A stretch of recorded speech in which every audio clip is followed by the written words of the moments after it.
Hello, this is Grant Hughes. I'm currently traveling across the country. As you know, Law and Crime Network gave me permission to stream trials a day after the live streaming of it.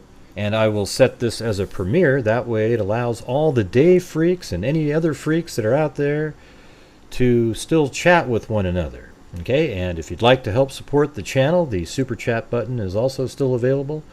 And I would really appreciate it, as I won't be able to be here directly to communicate with people in the chat. So thank you very much for watching, and I probably won't be able to talk to you during the stream or at the end, but as I always say, everybody, until next time, be safe out there. Defense attorney, when the defense attorney contracted COVID, and somebody on the prosecution team as well. And so they're better now. Mr. Franzel, I think, was a little sick, and I'm at the moment I have scratchy throat and coughing. I tested myself. I'm okay. I mean, you may see at times that I put on my mask, especially at sidebars and so forth.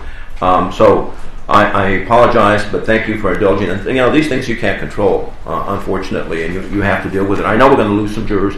Alternate number 2 with the Italian trip and so forth. Some of you have planned conferences and so forth. We'll try to accommodate you with that, just so we can get everybody in here, okay? Now, juror number 12 we've lost, unfortunately. He became somewhat ill. I think it's semi-serious and so forth. Who did we get as an alternate, David? Number 3. What, 3? Where's alternate number 3? Okay, you are now alternate number... Where's number 3? Are you 3? Yeah, we can hardly keep getting confused about what we are. Number 3, yes, Judge. Yes. Last of 9964. 9964. Oh, okay. You take. Where's juror 12? Juror 12 was the one that we just excused. I know, but I mean 1, 2, 3, 4, 5, 6. So you're in the right seat. How did you wind up in the right seat? Did you already know that? No, I think he was. He needed to be close. Oh, I was going to say that's amazing. Jeez. Okay. Oh, we did. Oh, that's right. He had because of problems. Okay, so you're juror number 12. Congratulations. We are prepared to go forward. We have a witness on the stand who is also sick, so we're going to take him out of order and call another witness in his place, and then take it from there. And I am aware. I have the calendar here, and a number of you have things to do. We're going to try to accommodate everybody, but you know these things happen, so bear with me, if you will. All right. Thank you. Okay, you may call your next witness. The people call him is Sarah Rollins. Okay. Rollins, did you say? Rollins, right? Okay. Why did I have Broxton? That's somebody else. There's another. Oh, that's after that. Okay, Rollins.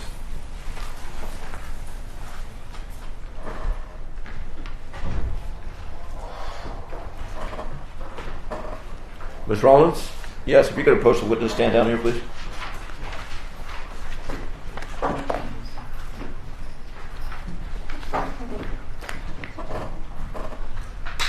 If you could raise your right hand and face the showman. You solemnly state that the testimony you're about to give and the cause now pending before this court should be the truth, the whole truth, and nothing but the truth, so help you God? Yes, I do. Thank you. Please have a seat.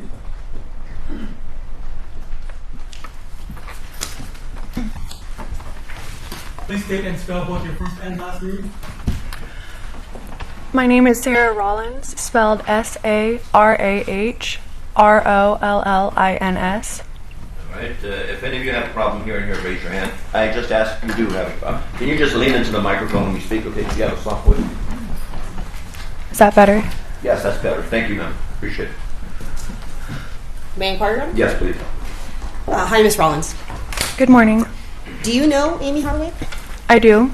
And how long have you known her? If she were alive now, it would be 13 years. And how did you two meet? We met working at an event.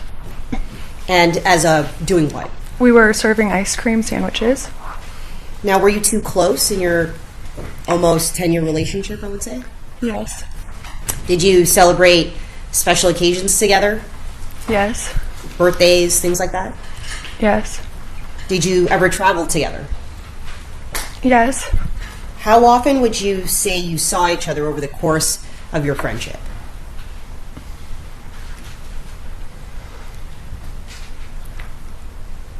Mostly monthly, Okay. if I had to guess. What about in the year leading up to her passing? How often would you say you saw each other that year? Mostly monthly until that month, definitely. Despite seeing each other monthly, would you say you communicated pretty regularly? Yes. Was that through phone calls or text messages? Yes. In the time that you've known Amy, did you ever see her smoke any tobacco products? No. Ingest any sort of nicotine products like vaping? No. Now I want to turn your attention to February 10th of 2020. Did you see Amy that day? Yes. And where did you guys see each other? We went to her home and we went on a walk or hike around her home, and then we went to dinner nearby. Now, did you go to dinner or do a walk first? We first did the walk. Now, what did you do on this walk? We caught up, just like friends would, talked about things that were going on in our lives. How long would you say that walk lasted prior to going to dinner together? Probably 2 hours at least. And how long was dinner? It seemed to be long. Now, during your time together on February 10th, did you and Amy speak about something called the X-Biz Awards? Yes. Had you not talked about the X-Biz Awards prior to your meeting on February 10th? She had mentioned that she had ran in to her ex at that award show, but it had occurred, right before. Now, did she talk to you about the X-Biz Awards during your walk?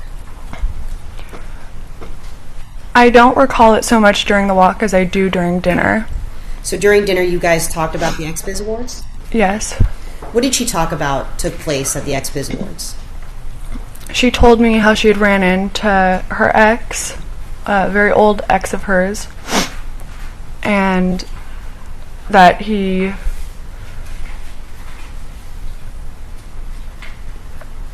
kind of went a little crazy and was triggered when he saw her and got into fetal position on the ground and was crying and reciting texts that they had had from a long time before. When she was talking to you about this interaction with an ex-boyfriend, she indicated to you that he was crying? Yes. You used the word he'd gone crazy. Did she say those words to you? I don't recall her exact wording of it at this moment. But it was something to that effect? That's what was expressed to me. She talked to you about him getting into, did you say a fetal position? Yes. Did she at any point talk to you about the tone of his voice when she had her interaction with him?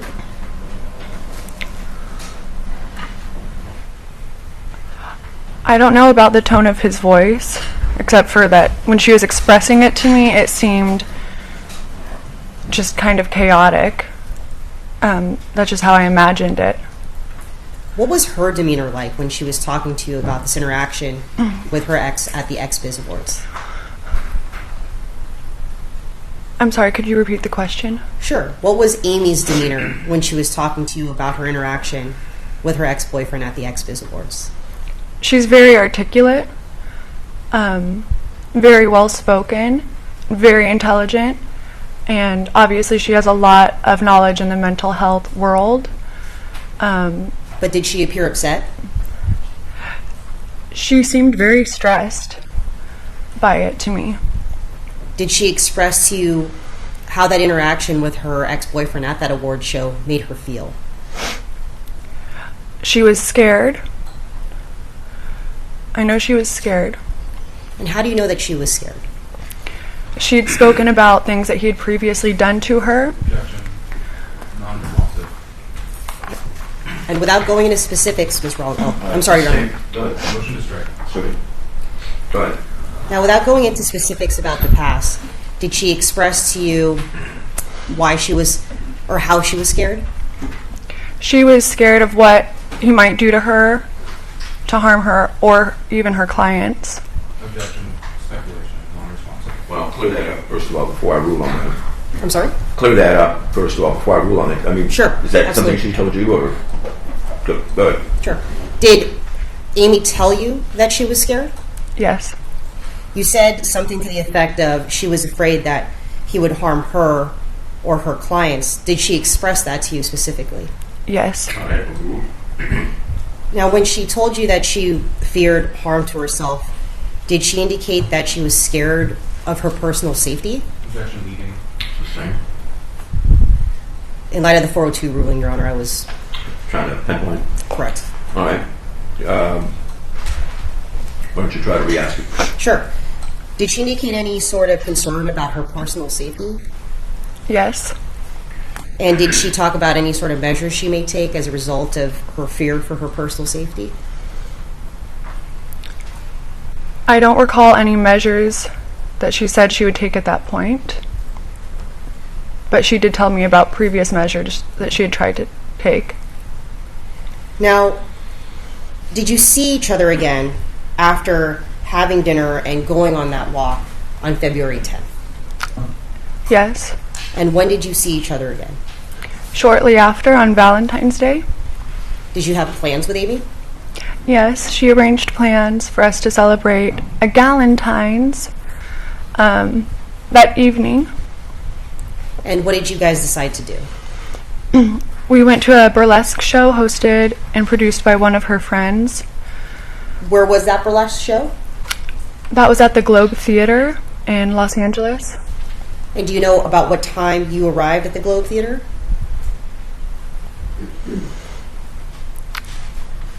I can't recall off of the top of my head right now. Okay. Would 8 p.m. sound about right? Yes. And who else did you meet with at the Globe Theater? It was Amy and her friend Rebecca. Had you met Rebecca prior to that day? That was my first time meeting her. Were they already there when you arrived? Yes, Did you take any pictures while you were at the Globe Theater? we did.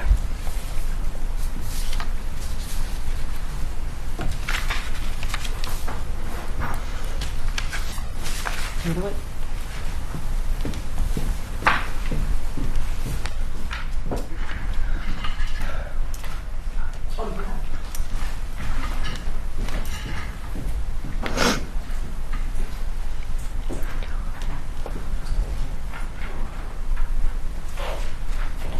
I'm going to show you a photograph that was previously marked.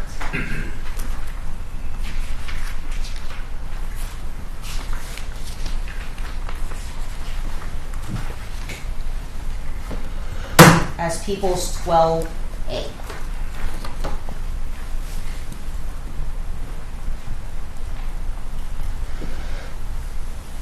Do you recognize this photograph, Ms. Rollins? Yes. Could you please identify who's in the photograph?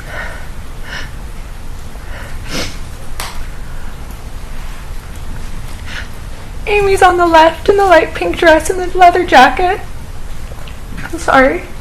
It's okay, take your time.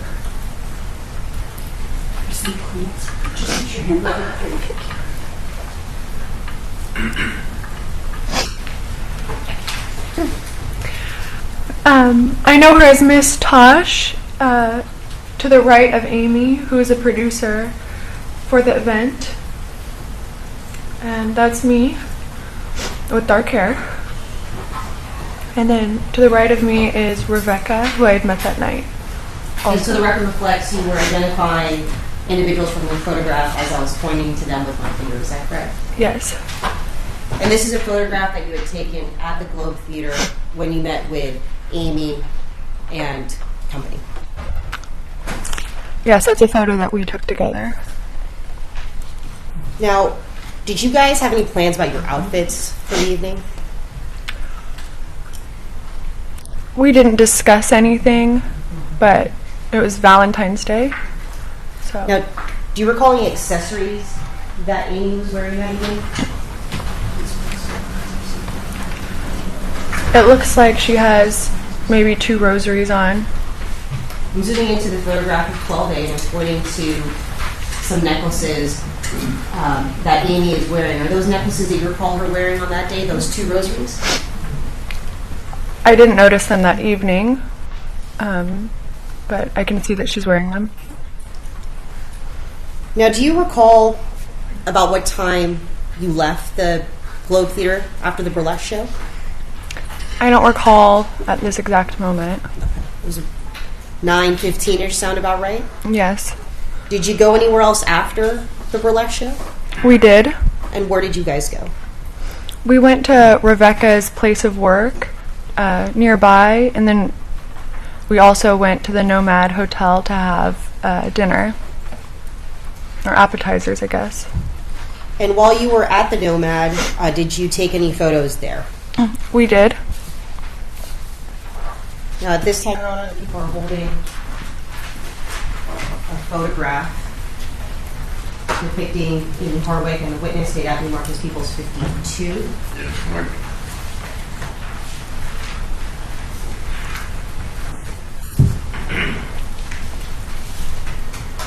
I'm showing you what's been marked as Peoples 52. Do you recognize that photograph? I do. Can you identify who's in the photograph? Amy on the left, and myself on the right. And this is a photograph that you took with Amy while at the Nomad that evening? We took it together, yes.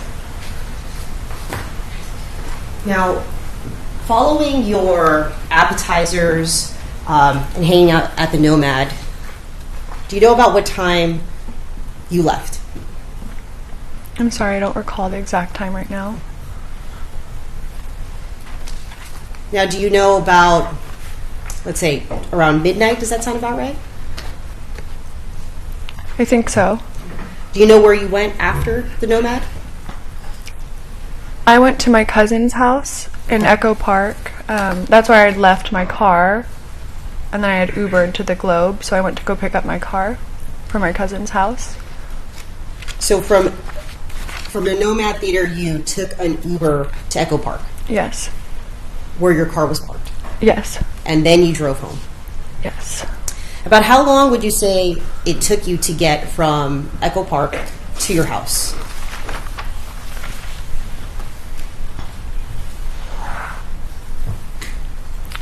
I don't recall right now. Probably 35 to 45 minutes. Okay. But once I was driving in my car.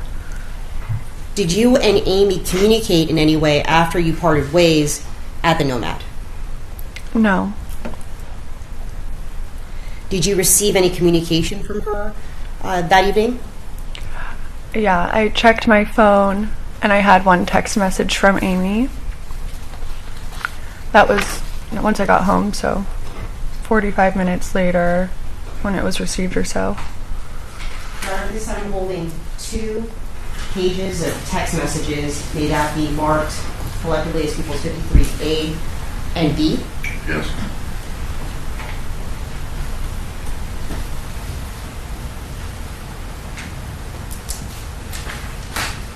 I'm showing you what's been marked as 53A.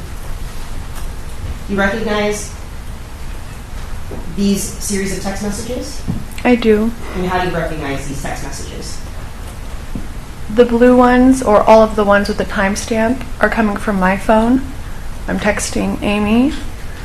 I have 80 unread texts, and she sent me a message at 1:02 a.m. asking, or telling me, send me the pics on the green couch.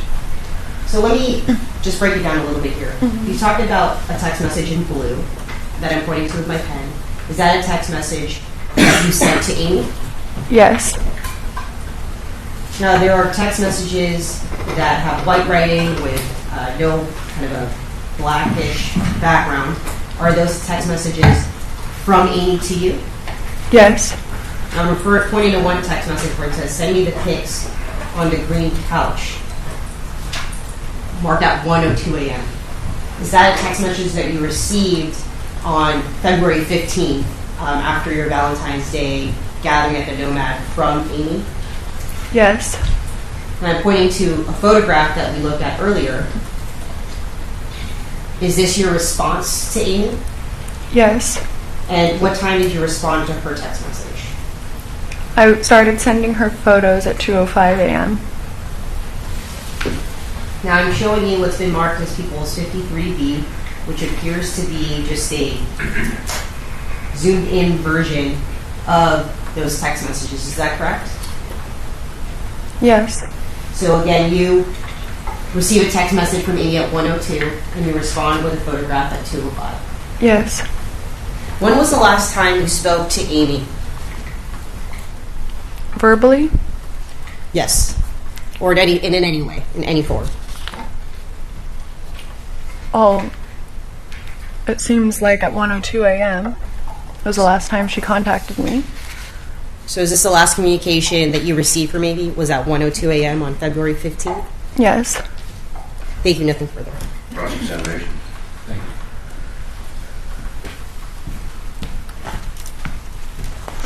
Good morning, Ms. Rollins. Good morning. Detectives interviewed you on February 16th, 2020. Do you remember that? Yes. And Robert Koshland was present with you during the interview. He was. And during that interview, both you and Mr. Koshland asked the detectives whether they had gotten the security camera footage from Ms. Harwick's house. Do you remember that? I think so. And Mr. Koshland specifically said to do it fast. I don't remember that part. You testified on direct that you and Ms. Harwick went on a at least 2-hour walk on February 10th, 2020. Yes. Was that like just a walk around the neighborhood near her house around Beechwood Canyon? It was around a lake that was by her house. I don't remember what it's called, but I have photos from that as well. The Hollywood Reservoir, right? I believe so. It has like a dam on one side, and you can see the Hollywood sign in the hills. I believe so. So Ms. Harwick was an athletic person, right? She was physically fit. She went on runs. I don't know what her routine was. She had a background in dance. Yes. And, you know, like you said, she was physically fit. She worked out and stayed in good shape. She appeared to be in good shape. How many times had you been to her house at 2086 Mountain Street, do you think? Was that her last address where she was living? Yes.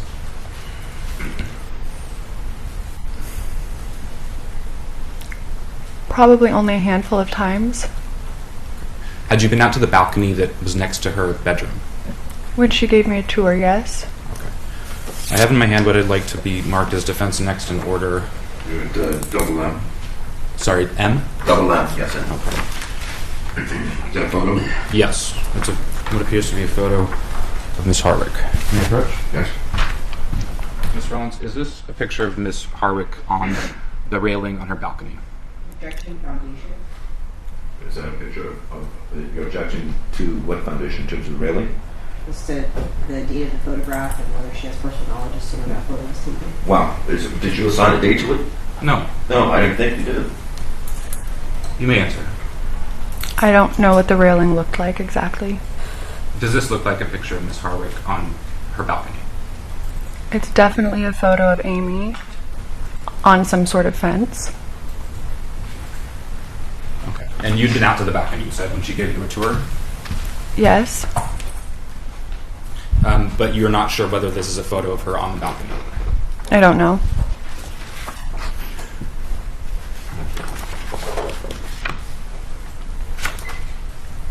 Now, at the time of the interview with detectives on the 16th of February,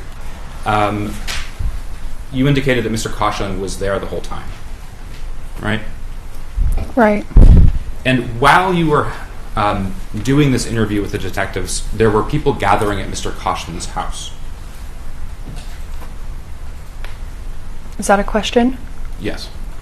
What was the question? Isn't it true that there were people gathering at Mr. Koshland's house while you were having the interview with detectives? I believe he does say that in our interview. Yes. Do you have a recollection that people were gathering at Mr. Koshland's house at the time that you were having this interview with detectives? Objection, speculation. Do you know? He asked, do you have any recollection of people, you independent recollection, while you were being interviewed, that people were gathering at the house? I understand your question.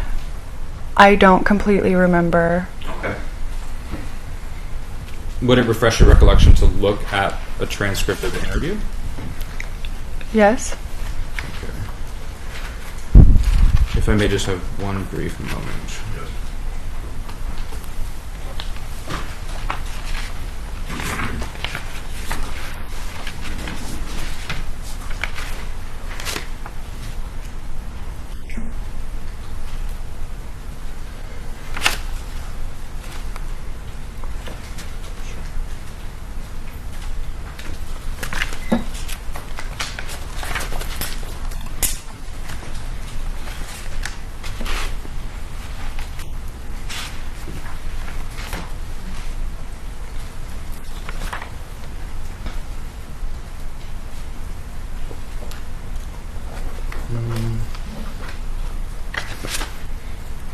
Actually, I'll move on. One of the reasons, so at the time of the interview, you and Mr. Caution were receiving lots of messages about Miss Hardwick's passing, right?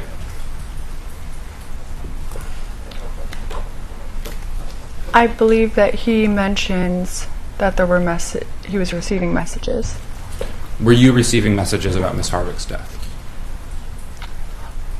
Not that I recall. Were you and Mr. Caution concerned about how her story would be told in the media? I'm not sure. Do you recall telling the detectives that you hoped that her story would be able to be controlled? I don't recall saying that. Would it refresh your recollection to look at a transcript of the interview? Yes. All right, this is page 12 of the second transcript, transcript number 2.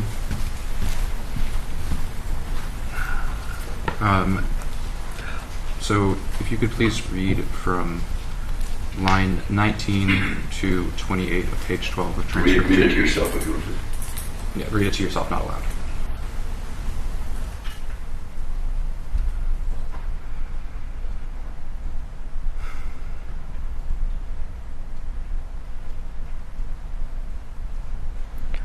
I'm sorry, I wasn't done.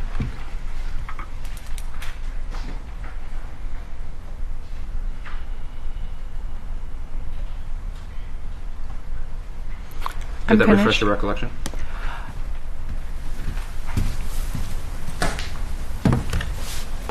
A bit. And isn't it true that during the interview with detectives you expressed that that you had concerns about how her story would be told by the media? What I just read, none of that was coming from me. I think my abbreviation is the letter S. Would it refresh your recollection to look at the key on the transcript? Yes. May I approach? Yes. Showing the cover page of the transcript, 2 of 2. Oh, thank you. So if you could just look right there at the legend and then look up when you're done. Okay. And do you want to look back at page 12 again? Yes. Okay. So if you could please reread lines 19 to 28. Okay, yes. And have you reread them? I understand, yes. Okay. So isn't it true that you expressed concern to the detectives about how the media would tell her story? Yes.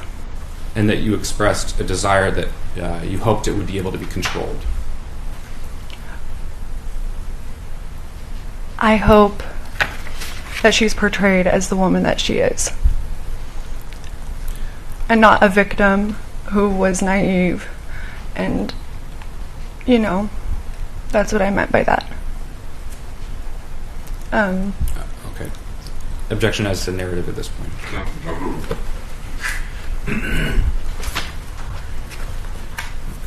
Sorry, one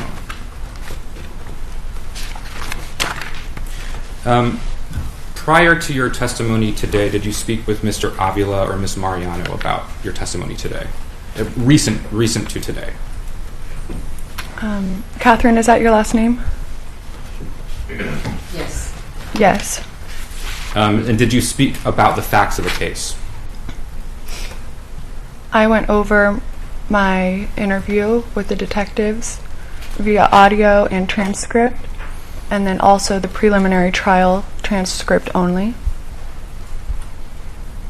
My question was whether you spoke with Ms. Mariano about the facts of this case.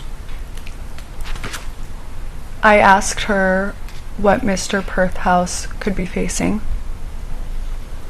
And that was the only discussion about the facts of this case. Is that your testimony? I believe so, yes.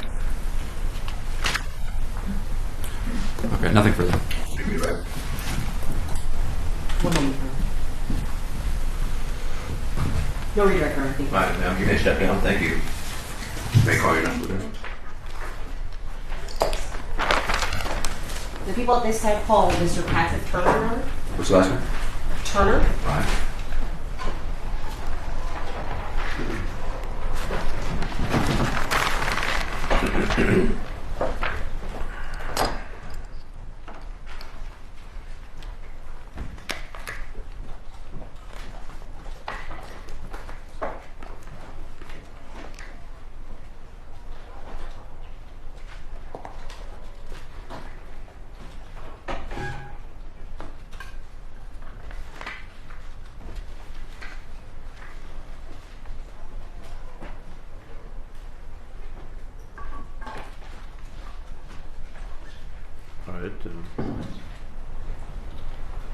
All right. We have about just a couple of minutes for the witness to get into the courtroom.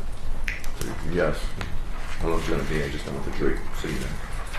We ran to the restroom for a moment. Oh, we did? Okay. She's coming. All right. What page is he on your list here? I'm sorry? What page is he on your list? Is he on it? He's not on the list? This is a late edition. Oh, it is? Okay. Is it Officer Turner, or how do you refer to yourself? Just Patrick Turner. Okay, Mr. Turner, if you would face my question. Good things weren't that. You solemnly state that the testimony you're about to give and the cause now pending before this court should be the truth, the whole truth, and nothing but the truth, so help you God? Yes. Thank you. Please have a seat.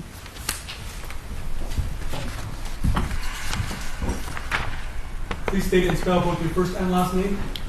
Patrick Turner, Patrickturner. Thank you, Your Honor.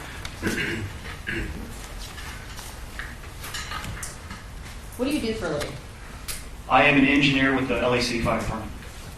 What is an engineer? I drive the fire engine to and from incidents,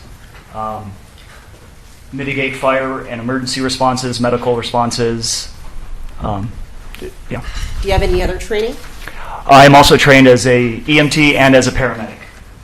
Now, what were you assigned to as, or what was your occupation specifically back on February 15th of 2020? I was also an engineer at Fire Station 82. Now, on February 15th at around 1:40 in the morning, were you at the location of 2086 Mound Street in the city and county of Los Angeles? Yes. Why were you at that location on that date and time? We were called out as an engine company, and we responded to that incident. I don't remember the name of the type of call it was, but we were dispatched. And was that at around 1:32 in the morning? Yes. Do you recall what time you actually arrived? I believe we arrived within 5 to 10 minutes. Do you recall if there was any sort of delay in getting to that location? I do remember that it was a unique street. I don't believe I'd ever driven down that street before. It was on the west side of our district, so it was fairly far away, as it's we encompass the Hollywood Hills for our district. So I do remember it was on the west side, and it was down a street that I hadn't really even been on before. Was it a narrow street? It was a narrow street, and it was like up a hill as well. So I know you said as an engineer you drive a fire truck. Was it hard to navigate up to that residence? Section leading. That's sustained.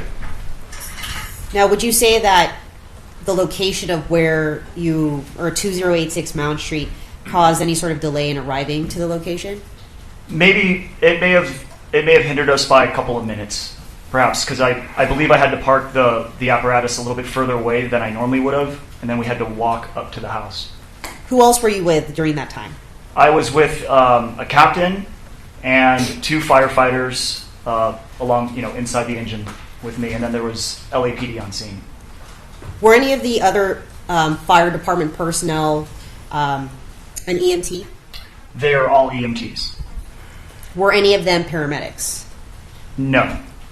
Now, can you describe what you observed once you arrived on scene? Once we arrived on scene, I remember walking up to the house, just thinking it seemed like a unique looking house. It was large. It was dark. It was late at night, early in the morning. LAPD's there walking us through. And it took us a while to get from the front, and they were escorting us to the backyard where they were explaining a little bit what we were walking into. And when you say they were explaining, are you talking about law enforcement explaining? Yeah, just LAPD was, they were the ones that greeted us, and they took us basically to where the victim was laying in the backyard. When you say they were explaining something to you, is that something that customarily happens when you report to a scene? Yeah, absolutely. You can answer. Yeah, we arrived on scene. It's typical if whoever's calling us out, whether it's just a public person or if, in this case it was LAPD, we kind of just give us a little rundown of what we're expecting. We have if it's a patient or if they have a person in custody, they'll just let us know, okay, this is kind of what happened, this is what we're seeing, and we're going to lead you to where we need you to do your assessment. You said that you were led to the backyard. What did you observe once you actually got into the backyard? We walked through down these stairs, I believe, to the backyard, and when we went outside, we were shown where the victim was laying, and then there we saw her laying on the ground. When you say you saw the victim, what was her state at the time you observed her in the backyard? Just upon seeing her from a distance, I initially thought she was a dead victim. The LAPD had told us that it was a fall from the balcony, about 2 to 3 stories in height. So I remember looking up, seeing the balcony, that it was quite high, and that she had fallen from the balcony onto the concrete, and looking and appearing lifeless at the time upon my immediate assessment, just from seeing her. Did you take a closer look at her once beyond just your initial glance? Yes, of course. We proceeded to, we walked through, we all entered the backyard, we had our equipment with us, and then we went to go ahead and assess the status of the patient lying on the ground.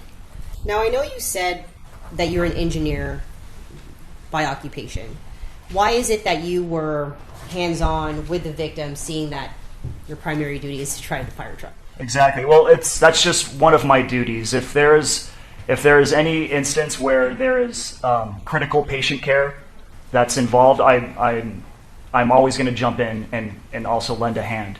And in this circumstance, there's definitely a critical patient, so I felt the need to assist as much as I could. Your Honor, at this time, the people have a DVD, a body-worn video made at the Marcus Peoples 54. And there's an accompanying transcript made at the Marcus 54B. Yes, what's the duration of it? About 20 minutes, if I'm not mistaken, Your Honor. 20 to 30. She said page 38.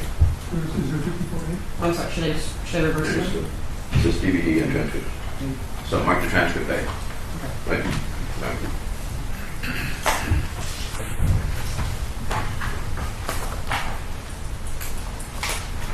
Permission to distribute the transcript, Your Honor?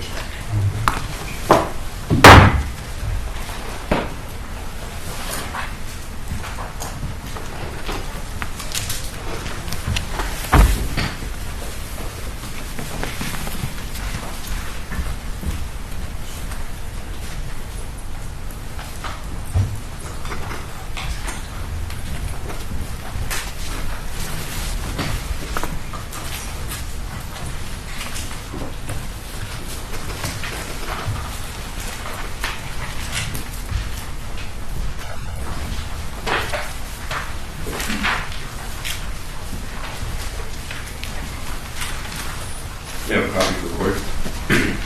Jimmy,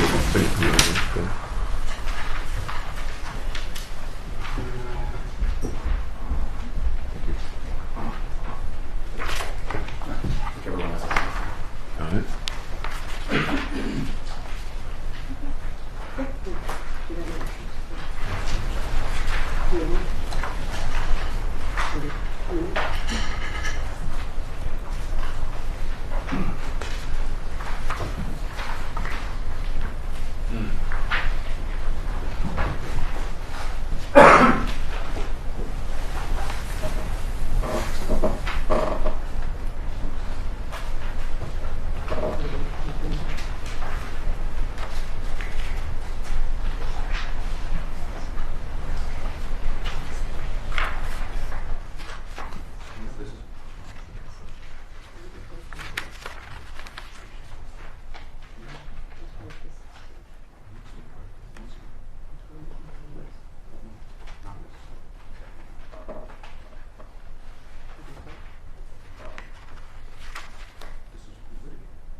I'm stopping the video at 10 minutes and 53 seconds. Can you let us know all of the LA Fire Department's personnel that walked in at that point? Yes, so the person in the very front was the captain for our engine company, Captain Dave Grijalva. I believe I was the second one to follow through. And then the two firefighters behind me were firefighter Majak and firefighter Brinson. Continuing the recording at 10 minutes and 53 seconds.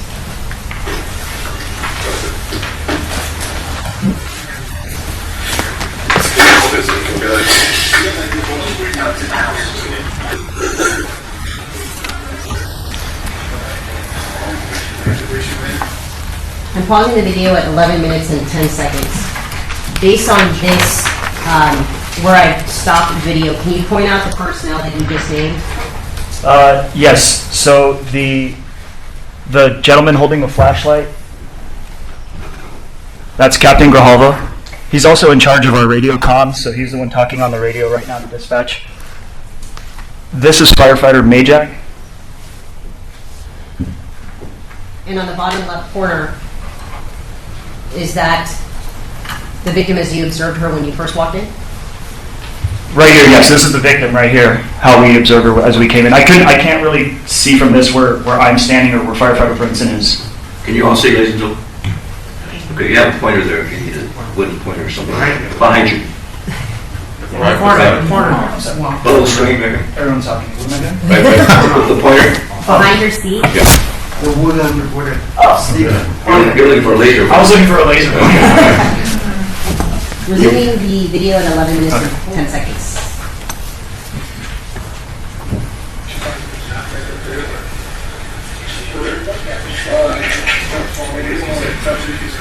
He said he heard her screaming.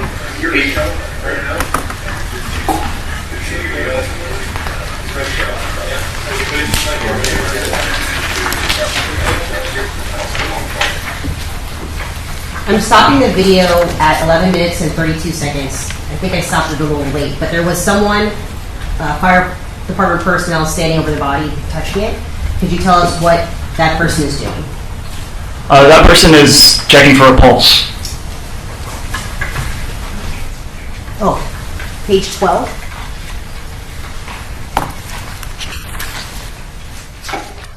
Resuming the video at 11 minutes and 32 seconds.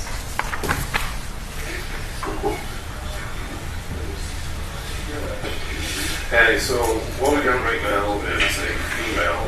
It looks like she either fell, jumped, or was thrown from a third-story balcony. The roommate that's here says he heard her screaming. He thought she was probably being attacked.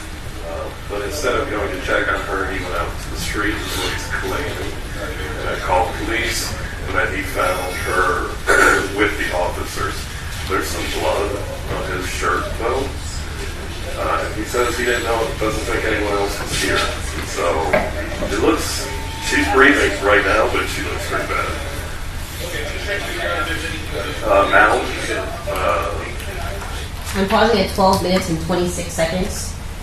In the figure to the left, it's a little harder on the TV screen, crouched over the victim's body. Who is that? I am crouched over the victim's body right now. And what are you doing at that point? I'm verifying that there actually is a pulse right now. And was there a pulse at the time that you checked the victim? There was a pulse. Continuing the video at 12 minutes and 26 seconds.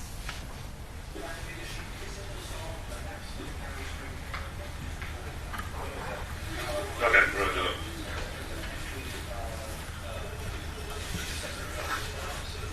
Yeah. Yeah, she doesn't look too great. The balcony it would be 2 full stories, 2.5. So like 20 feet, 25 feet. All right, Roger. Set.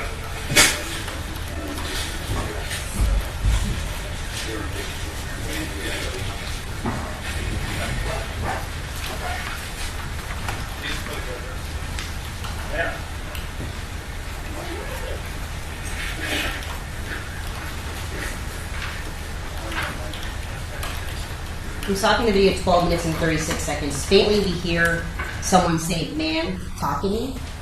What is it that you or one of the other fire department personnel is doing? So right now I'm just trying to determine her level of consciousness.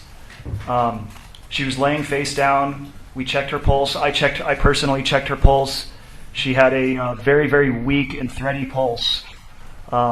And very, very slow agonal respirations from my initial assessment. I'm now checking to see if I can wake her up, if she's going to respond to me either verbally, open her eyes, start talking to me. That's what I'm trying to determine right now. So by me saying, "Ma'am, can you hear me?" I'm trying to stimulate any of her senses to see if I can get any response from her. You said that you checked for her pulse and that it was thready. Is that a bad indication? Yes, that's very, very bad. You talked about checking her respirations, is that correct? Correct. And how was that? So she wasn't breathing normally. She was having irregular gasps, not normal exchange of normal tidal volume of breathing in and out. And that, along with her weak and slow pulse, are just signs that she's a very, very critical patient. Did she respond to you when you were speaking to her, saying, "Ma'am, talk to me"? No. Is that also a sign of her critical state at that time? Correct. Continuing the video at 13 minutes and 26 seconds. Hey, what's the number of cities? What was that? 2086. No.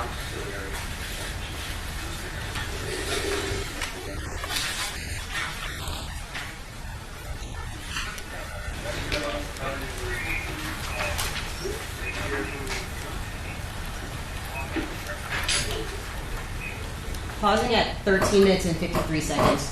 You're crouched next to the victim, is that correct? That is correct. What are you doing at this point? So right now we have moved the patient from a prone position. She was lying on her stomach. We've turned her over, and we are now just going to start establishing some patient care.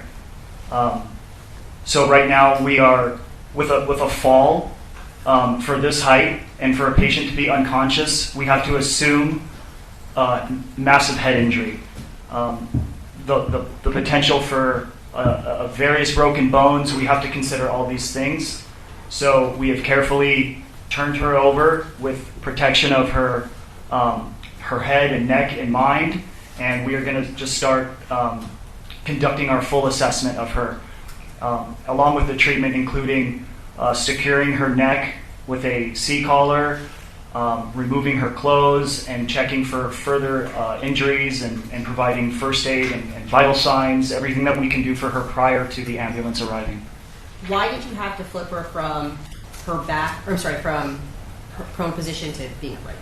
Because the natural position to assess a patient is not while they're laying on the ground with their face down and their stomach down. We have to put her in a position to open her airway if her airway was potentially closed, put her head and neck in an upright position so we can give her every chance to move air cleanly, and that requires her to be on her back, not on her stomach. What do you do once she's on her back? So once we turn her over and she's on her back, we keep in mind, we try to keep her head in line with the rest of her body. We raise her chin slightly so she has a good patent airway, and then we can just start conducting a rapid physical assessment from head to toe, and then initiate any care that we deem needed. How do you do a rapid physical assessment? So initially, for any trauma patient, we try to just do a brief, quick head to toe, looking at what the biggest things are. The biggest, by meaning like the most critical things that we can do. For someone who's unconscious, who has fallen from a 2-3 story balcony, and in this particular case, she wasn't breathing adequately. She's not perfusing adequately, meaning her heart rate is very, very low. So we know that she's critical. She's not pushing enough blood through her organs. She's not breathing enough. She's not oxygenating her brain enough. So we're quickly going through, and we need to try to fix that as much as we can. And then while we're doing that, we need to also assess for other damage that we can report to the paramedic ambulance when they arrive on scene, such as broken bones, other injuries that we notice. We just don't want to miss anything. Proceeding the video at 13:53.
I'm stopping at 15:07. There's an individual directly in the middle of the screen messing with what looks to be a device.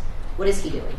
Correct. That is the captain right now, and he's opening up a oxygen cylinder, and he is turning the regulator on. That's the noise that you hear, that he's turning it, making sure that there's oxygen that's going to flow out of that. And he is, out of a bag, he is obtaining an adult bag valve mask, which is a device that is used when connected to the oxygen cylinder, will allow oxygen flow, continuous oxygen flow to a setting of our choice, and also comes with a tube that we can squeeze and actually breathe for the patient. It inflates their lungs at any given rate that we decide to depress it. At this time, did you make a determination that the victim needed assistance breathing? 100%. She was not breathing adequately on her own. Resuming the video at 15 minutes and 7 seconds. If they go around the side of the house Here too, it's a straight choke.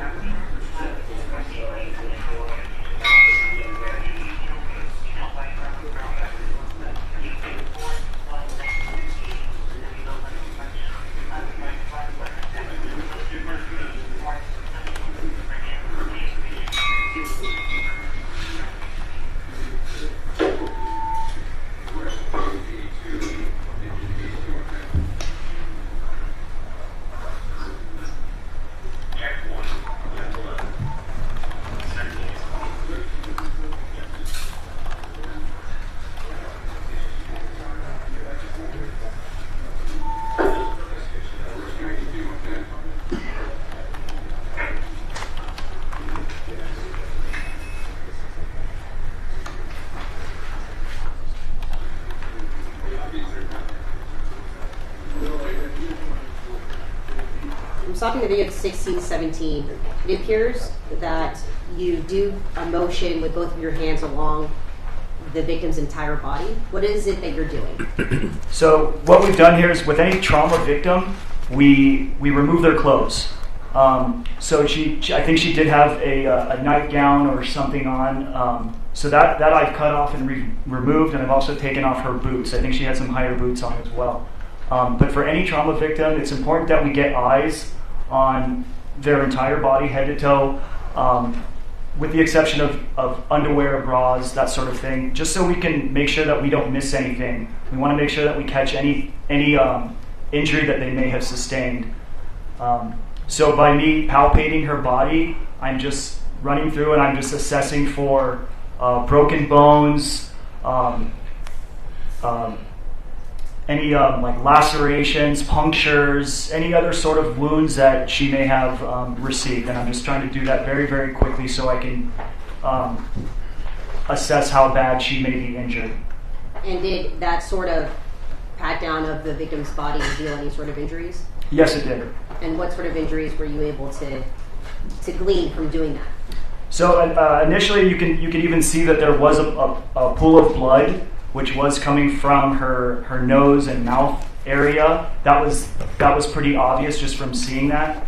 But once we removed the clothes and had her turned around, after assessing it, I did notice that she did have extensive deformity to her pelvic region, so her hips, waistline, all the way up to her neck. She had some disfigurement to her neck and collarbone area, and she had extreme softness and tenderness to her ribs and stomach region.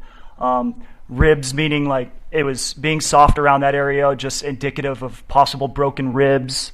And coming from a fall onto the pavement, right, that would be in line with what to be expected from a fall like that. After putting off the victim's clothes and doing that assessment, did you continue to believe that she was in a critical state? 100%. Continuing the video at 16 minutes and 17 seconds.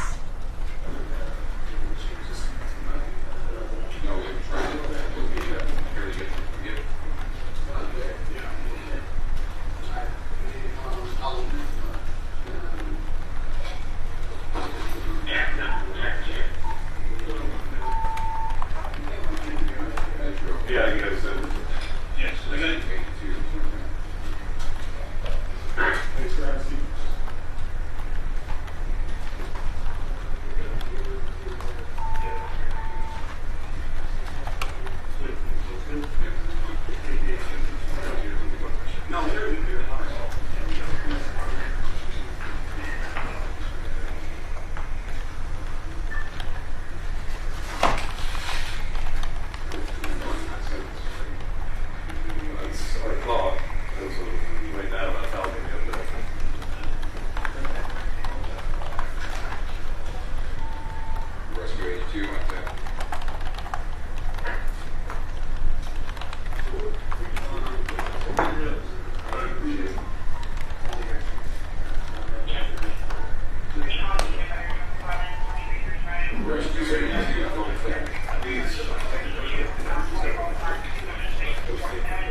Third story.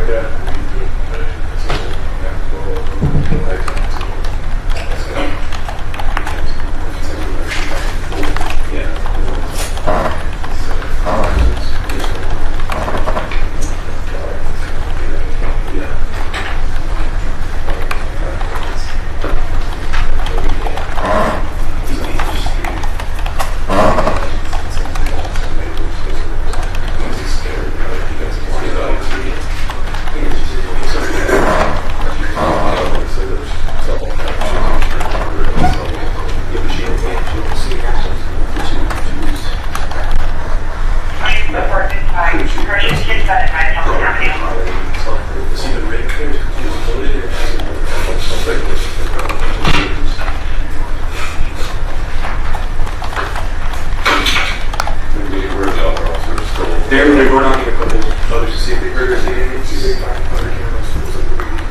No, I'm just saying Once everyone's gets through someone, you should ride and clear this. yeah, I'll get mine after go. Hey.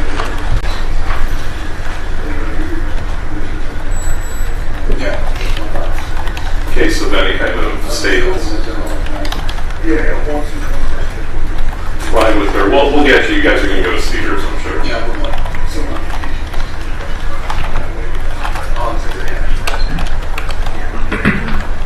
I'm stopping the video at 20 minutes and 37 seconds. There's some chatter about going to Cedars Hospital. Is that where the victim is headed to? Yes, based on the criteria of this injury, it's important that this victim goes to a trauma center. The only two trauma centers in this area would be County USC and Cedars, and based on the location of the residence, she would be qualifying to go to Cedars. And at this point, what are you waiting for? So right now we're just waiting for the ambulance to arrive. And why did an ambulance need to arrive? Because she's extremely critical. She didn't. We weren't dispatched with the paramedic ambulance to begin with. So we're pretty much just waiting for them to get there. We've taken over her breathing for her, and we're just kind of setting everything up so when the paramedics arrive, we can just load her on the gurney immediately, and then they can get going to the hospital. Proceeding the video at 20 minutes and 37 seconds.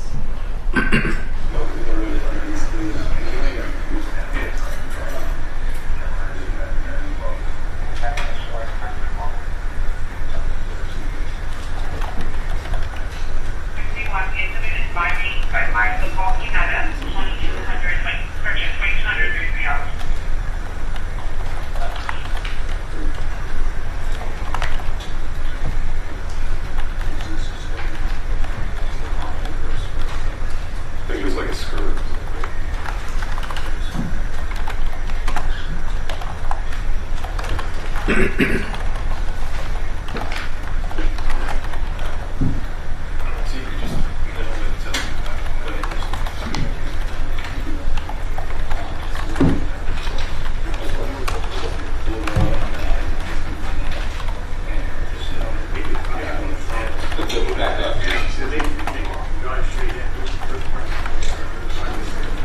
And yeah, if they go on the side of the house here, if there's no stairs or anything, it's easier for those. It's more like a ramp. It's not.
Born in 81, so 39. Very faint. Very, very faint.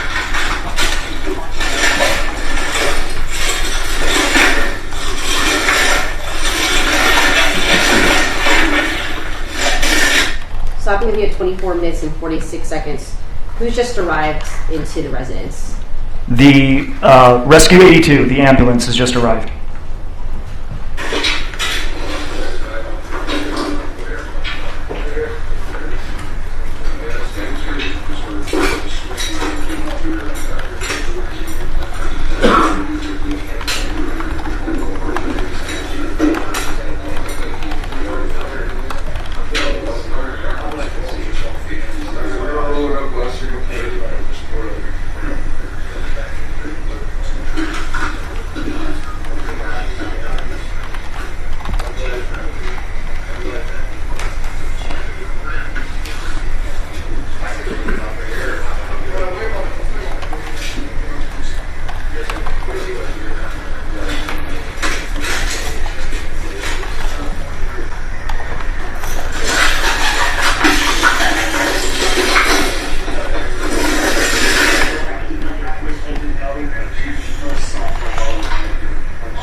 Stopping to be at 26 minutes and 2 seconds. We hear, I believe it is you, that says she has a blood pressure of like 60. Was that you? Correct, that was me. And what does that indicate to you?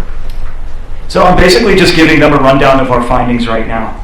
And, you know, a blood pressure of 60 is just not sustainable for life. I've let them know that upon my assessment, I said that she's really soft all around here, meaning that she had softness to all of her entire thoracic region, where it shouldn't be soft. It should be rigid with bones. She was soft. And along with, you know, with breathing for her, and the pulse and blood pressure, just relaying all the information we found to them. And what are you and the two paramedics doing at this point? So now what we're doing is we're securing her to a backboard so we can move her. We don't want to just lift someone up off the ground just with all of us putting our hands on them, because we don't know the full extent to all of her injuries. So for maneuverability, we place that red backboard underneath her so we can all lift her, and then we're going to place her on the gurney, and then we will secure her to the gurney. Resuming video 26 minutes and 2 seconds.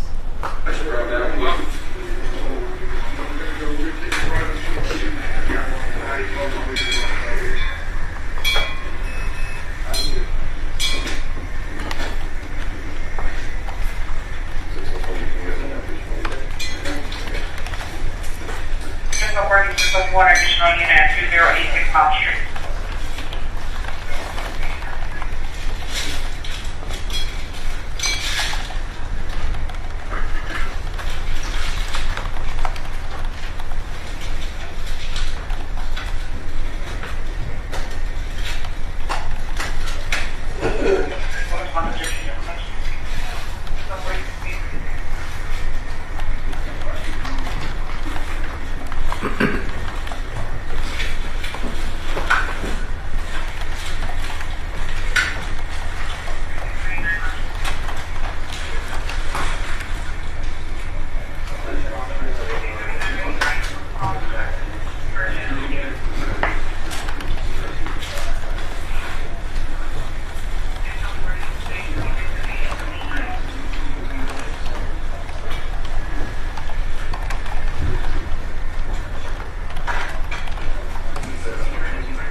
just in case she does come to and have anything to say.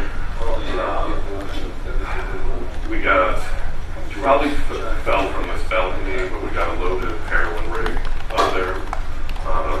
Roommate thinks there was someone here with her.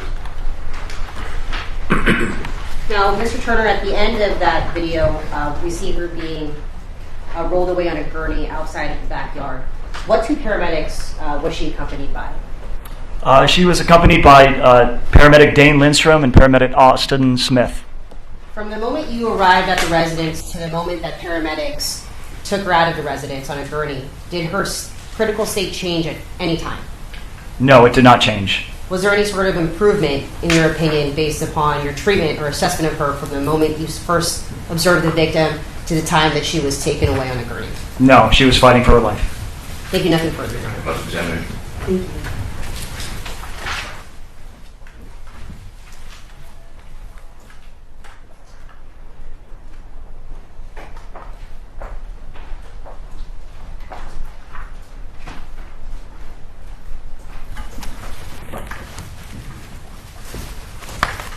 Good afternoon, Fireman Turner. Good afternoon. Thank you very much for your service. When you treated Amy Harwick, the person depicted in the videos, did you ever find that she lost pulse, a palpable pulse? No, I don't believe she had lost her pulse completely. If she had lost her pulse, would you have had to administer CPR? Correct. And you did not administer CPR? That is correct. Now, your unit was the first to arrive. That was an engine vehicle, correct? Correct. And you said on direct examination that an ambulance was not dispatched along with your engine. Is that correct? That is correct. Do you know why that was? I have no idea. I believe I don't know what was said to whoever called 911 or what went down with the dispatch. So I don't know why one was not with us initially. Based on your assessment of Amy Harwick when you observed her, was it your opinion she needed a rescue ambulance immediately? She did. Now, you were the person who was responsible for removing her outer clothing?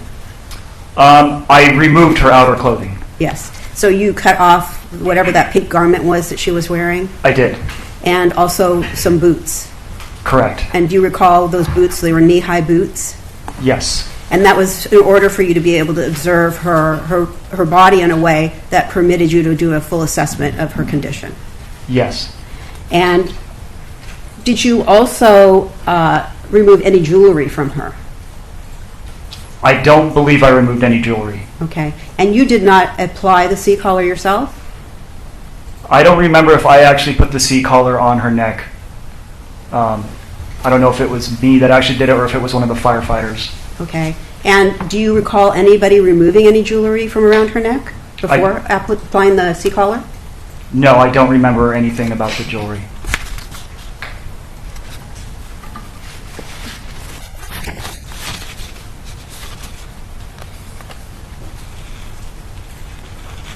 And when she was, so you didn't actually transport her to Cedars?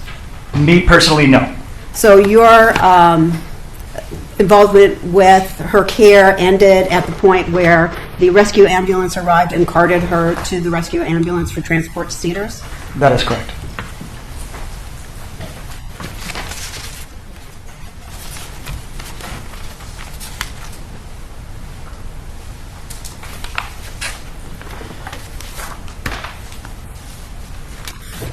It appears in watching this video that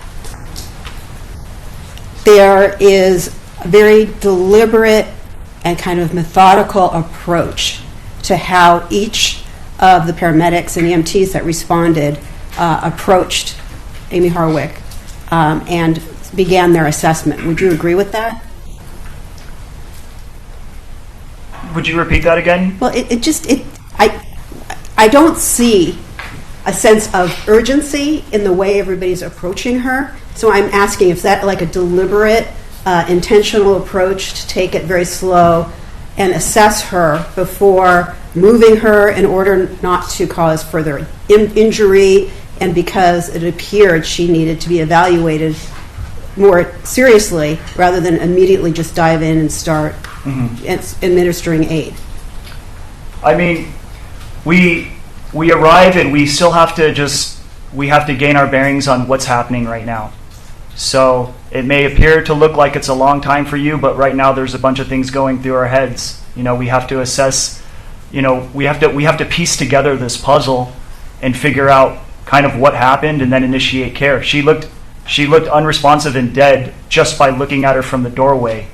As we step closer, it's dark outside. As we stepped out closer, we see, okay, wait, there are some forms of life. She is like faintly breathing. And then we can't just move her over. We have to carefully move her. We have to set up the oxygen tank. We have to open up bags of equipment. And we have to connect them to the oxygen and prep them. We have to take care of our own body substance isolation. So there's just a number of steps that need to happen before we can just sort of dive in and just start running around. Okay. And so part of that was PPE you were talking about, personal protective equipment also is necessary when you're approaching a person who's in distress and in need of medical care. Yeah. So all of these things were were part of your deliberative effort to assess her and determine what care she was in need of at that time. Correct. Thank you. Nothing further. Maybe back.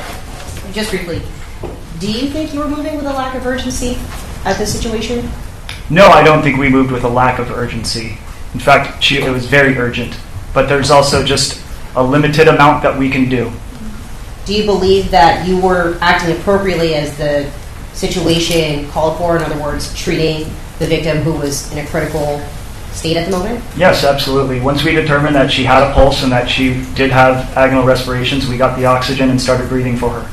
Thank you. Nothing further. Anything based on those? No. All right. Thank you. You mentioned that, though. Thank you. All right. Make our next witness. The people call Mr. Dane Lindstrom.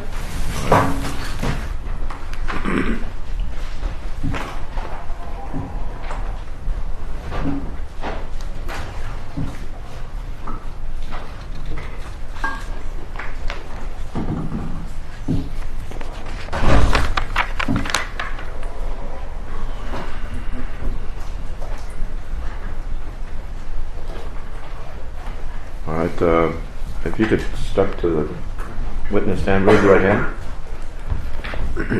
You solemnly state that the testimony you're about to give and the cause now pending before this court should be the truth, the whole truth, and nothing but the truth, so help you God? I do. Thank you. Please have a seat. Please state and spell both your first and last name. Dane Lindstrom, DaneLindstrom. All right, counsel. Thank you. What do you do for a living? I'm a firefighter paramedic with the Los Angeles Fire Department. And was that your assignment back on February 15th of 2020? Yes. What are your duties as a paramedic? We respond to EMS emergencies to treat citizens and travelers through the city of LA. And what's your background, training, experience that qualifies you to be a paramedic? I have a license. I'm certified as an EMT and licensed through the state and nation as a paramedic, as an EMT paramedic. Now, on February 15th of 2020 at around 1:54 in the morning, were you at the location of 2086 Mound Street in the city and county of Los Angeles? I believe so, yes. Okay. Now, why were you there on that date and time? We were called to respond to a fall. Now, when you received that call, did you immediately report to the scene? Yes, we did. We were upgraded by an engine, but we were told it was up in the Hollywood Hills, so we had to back our ambulance in, so there was a little bit of delay getting to the scene. But yes, we went from the station to the scene. And what do you mean by you were upgraded from an engine? What does that mean? So the initial dispatch was an engine only, and I was on the ambulance that day. So an engine arrives there first on scene, and they make an assessment of what they need, whether it's an EMT ambulance or a paramedic ambulance. They felt the need for paramedics to arrive on scene, and so they radioed our dispatch to add one, and that was us. And did you report to this scene alone or with somebody else? With a partner. And who was your partner at the time? Austin Smith. Now, can you describe what you observed when you arrived on scene? Let's see, counsel. Sure.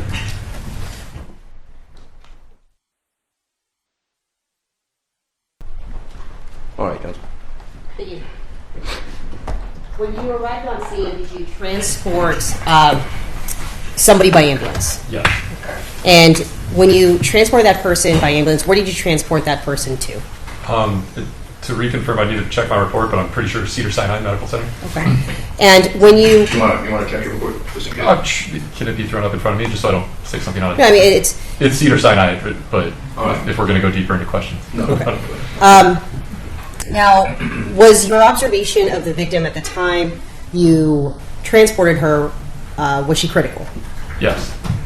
Now, did you conduct an assessment of that person while in the ambulance? Yes. Now, you said there was somebody else with you. What was your partner doing at the time? Exactly. So both of us would have been working on the patient if she was a critical patient. And the reason why both of you were working on her is because she was critical? Yes. Now, can you talk about the assessment or your assessment of her condition while in the ambulance during transport? Objection has to answer. Critical, but I mean, do you mean something more specific? Yes. Okay, are you able to differentiate between critical and something else? Sure. So it was a fall victim, so we would do what's called a trauma assessment. So I mean, we're going to do a head-to-toe assessment to see any breaks, bleeding. The big things are to take care of the ABCs: airway, breathing, and circulation. If she's not breathing, then we're going to check what's broken, what's injured, and go for a full head-to-toe to give the a report to the hospital to kind of transfer care and what we can treat in the field. If that. Would you say your assessment in the back of an ambulance is more thorough than that of an assessment that would be done at an actual crime scene? Objection, Your Honor, calls for speculation. Do you know how to answer that? Can you answer that? So we are going to assess and reassess. So when we find somebody on scene, we're going to get an initial assessment. But always, once we get them back in the back of the ambulance, we're going to give a reassessment to see if we missed anything, if it's dark, if we didn't roll the patient, if they woke up, if something changed. Did she wake up at any point? No. Was she unconscious the entirety of the transport from the location to Cedars-Sinai? Yes. And based on your head-to-toe assessment, were there any injuries that you observed on the decedent? I'm sorry, not the decedent, the victim? Yes. Can I refer to my report to list them? Well, I think that they've already been described. Okay. Yeah. So. Okay. And so, based on her injuries, did you observe that she had broken bones, for instance? Objection, Your Honor. I think that was beyond the ability to assess probably. Well, Suspicion, but I'm not sure that it is. I'll find out. Here, are you able to tell whether someone's bone is broken, a particular bone, or what have you, just by feeling the body or what have you? We can suspect broken bones if there's nothing popping out of the skin, but yes, we're looking for crepitus, which is grinding or popping, so we're pushing hard on bones to see if they're going to rebound or crunch or squish, I guess you can say, for lack of a better word. All right. And did you, scrunch on bones, I guess? She had several regions of her body that were unstable, so that should not have been as, I mean, we're squishy when they should not have been. Is that a legal term, squishy? No, I'm sorry. Yeah, they were unstable when they should have been stable. Would be the best. And was this could you name a region of the body in which she was squishy, as you would call it? Yeah, I believe her. I mean, once again with the report, her pelvis and her rib cage were unstable. Gotcha. Okay. Now, you said you assessed her for her airways. I believe you said breath and something else. Airway, breathing, and circulation. Yes. At any point, did her airways change, the condition of her airways, from the moment you picked her up to the moment you dropped her off? So upon our arrival on scene, the engine was already breathing for her. So we were assisting respirations with a bag valve mask. So we continued to assist her respirations the entire time. Okay. Now, is there any other injuries that you were able to Again, I can contemplate what your question's going to be based on the sidebar conversation we had. The court's going to, in the post, it's on the Jackson under 352. Okay. That's fine, Your Honor. Did her condition remain critical at the time of drop-off at Cedars-Sinai? Yes. Did you remain at Cedars-Sinai? We had to linger. I mean, for me personally, I like to look in on trauma patients to see what they do, and also I have a report to fill out. I was too busy tending the patient, so I had to do all my paperwork afterwards. But her condition did not change whatsoever. Upon the time we found her to when we dropped her off, no. Thank you. Nothing further. Plus Timothy. Just a couple questions. All right. Hi. It's going to be so short, I'm not going to even walk over there. Okay. So when you were caring for this critical patient, were you the one who actually put the seat collar on? I don't believe so, no. I think that would have been on before we got there. Okay. And did you remove any personal items from this individual's body? Amy Harwood was her name. Did you So we would have cut her clothes off. That would have been, if we're considering those personal items. We're not going to take jewelry or anything unless it gets in the way of our treatments, but we would have removed her clothes. Okay. And would necklaces be considered something that would want to be removed prior to administering a C-collar? Probably yes. If it gets in the way, but you can also fit a C-collar over the necklace as well. Okay.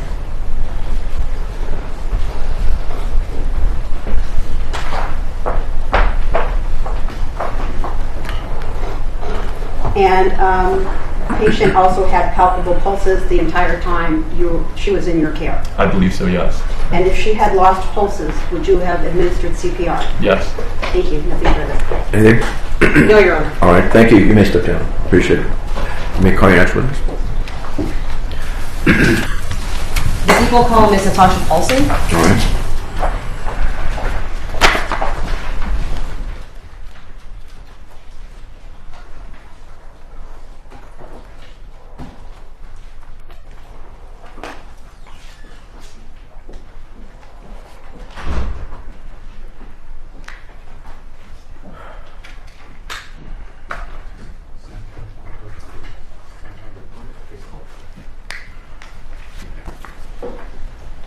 Please raise your right hand. You solemnly state that the testimony you're about to give and the cause now pending before this court should be the truth, the whole truth, and nothing but the truth, so help you God? I do so swear. Thank you. Please have a seat. Please state and spell both your first and last name. Natasha Paulson, Natasha Paulson. Miss Mariano. Hi. Do you know somebody by the name of Gareth Pursehouse? By name, yes. And what do you mean by name? I mean that we haven't met in person, but we've conversed through text messages and we've spoken on the phone. And if you could do me a favor, could you move just a little closer to the mic so that we can hear How's you? that? Better. Okay, thank you. So could you repeat your answer so that we can hear you? Oh, sorry. We've communicated through, actually, dating app Hinge, through text messages, and we had one conversation on the phone. Let's talk about the dating app Hinge. Okay. Describe how it is that you met somebody by the name of Gareth Pursehouse on this app. So the way that Hinge works is either party can contact whoever they're seeking. It's not like Bumble to where only the woman can reach out first. With Hinge, you have the ability to leave comments on photos or any of the text that the other person has placed in their profile, and that's sort of the way to open up the conversation. And then if you're interested, you can respond back. That's how we got started. I believe he reached out first. Now, on this Hinge dating app, are you able to see photographs of the person that it is you're speaking to? Yes. And did you see any photographs associated with the Hinge profile belonging to someone by the name of Gareth Pursehouse? Yes, I did. Here at this time, the people are holding what appears to be a profile picture with the name Gareth. May that be marked as people's 56.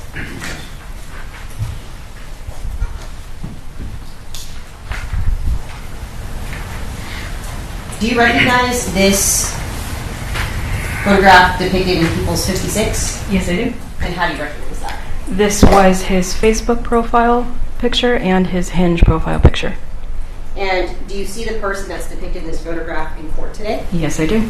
Could you please identify that person by tell us where that person is seated and what that person is wearing? He is the second person from the right in the front row here, wearing a navy blazer and what looks like a white polo with dark hair and glasses. Identify the defendant. Now, I know you said that you met on Hinge. Did you initially start communicating through the application itself? Yes, initially. And did that communication turn into other forms of communication? Yes, it did. What forms of communication? We exchanged phone numbers and started texting, and we had one phone call. Now, I'm going to show, you said that you communicated on the actual app itself. Yes. Laura, at this time I'm holding another page saying Gareth on the top with what it appears to be messages. I think Marcus Peoples 57. Yes.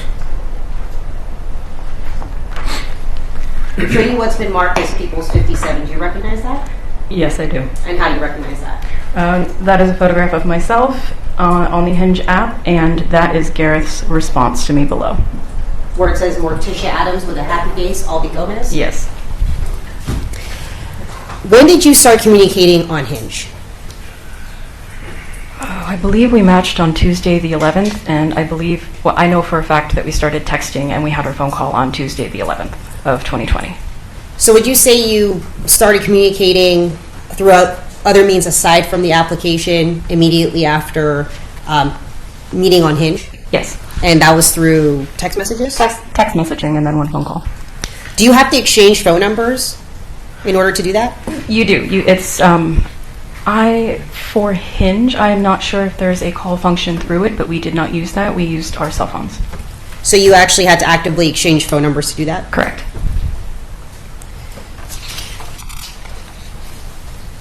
At this time, Your Honor, I'm holding another photograph of a series of text messages that you marked as People's 58. Yeah. I'm showing you what's been marked as People's 50. Do you recognize that?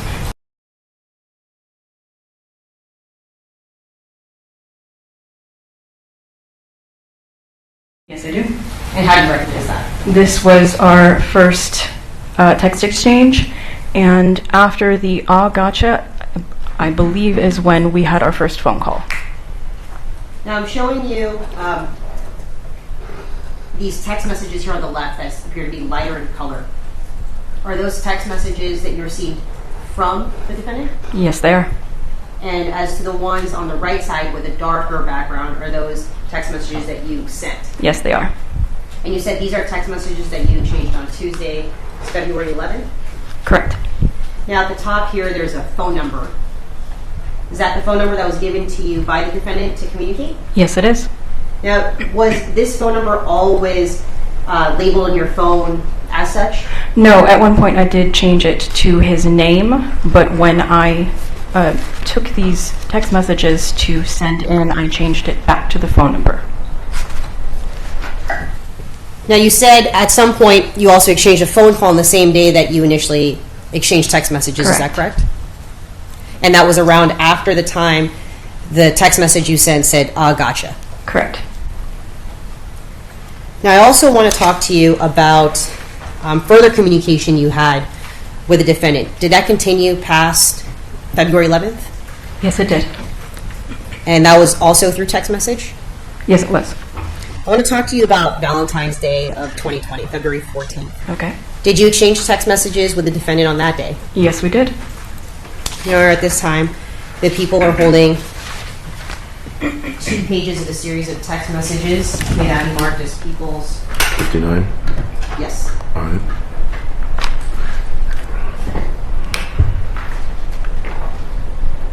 I'm showing you what's been marked as People's 59. Do you recognize this? Yes, I do. And how do you recognize this? This was the part of the text message exchange that we had on Valentine's Day. I'm showing you the first text message exchange here, Happy Valentine's Day. Was that received by you? Yes, it was. From the defendant? Correct. And at what time? It was at 12:02 p.m. Now there is a text message here in blue. Hello there, apologies. It's been nonstop trying to get today's collection up in the shop so it can be purchased. How are you? Is that a text message sent by you to the defendant? Correct. And that was at what time? 5:55 p.m. There's another text message. Oh, that's totally fine. Busy woman. I'm good, just also trying to get everything under the sun done. Happy face. Is this a text message you received from the defendant? Yes, it is. And where it says, I just finished, Lordy, is that a text message to the defendant? Yes, it is. Turning to the second page, do you recognize these text messages? Yes, I do. Are these a continuation of the messages that we were just reading? Yes, they are. There's a text message that reads, Yippee. Is that from the defendant to you? Yes, it is. Now there's another message here. Watching dudes pick out last-minute flowers at the market is amusing. If you catch their eye, they give you a help look and some sort of laughing emoji. Is that a text message you sent to the defendant? Yes, it is. And at what time was that? 10:48 p.m. Now, did you get a response from the defendant? Not immediately, but yes, I did. And when did you receive that response? February 15 at 1:57 a.m. And that response is, ha ha, that's funny. Correct. Is that the last communication that you received from the defendant? That I received, yes. Thank you, Your Honor. Anything further? Roger, down. Good afternoon, Ms. Paulson. Good afternoon. You reached out to the detectives on the 17th of February of 2020, right? Correct. And so your communication with them was initiated by you. Yes, it was.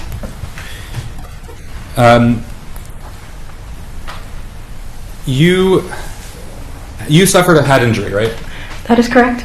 And you lost a lot of your memories from 2020. Yes, I did. Sorry that happened to you. When did your memory loss? Was it actually amnesia? Is that how it was? Correct, retrograde amnesia. When did that? To what point did that affect your memories? So the span of my amnesia begins near mid to late March of 2020.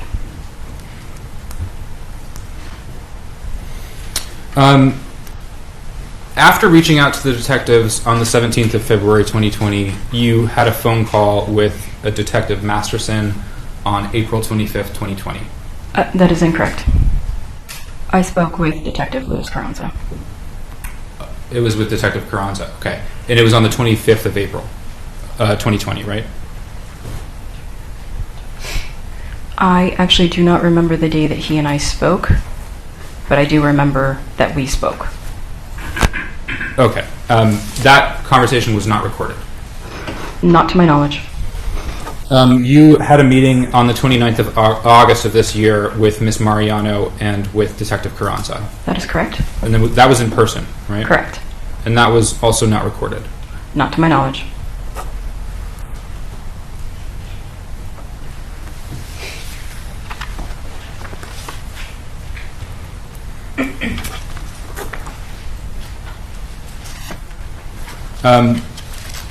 The timestamp that your testimony on direct about what time the messages were sent and received, you're relying on what the phone says, right?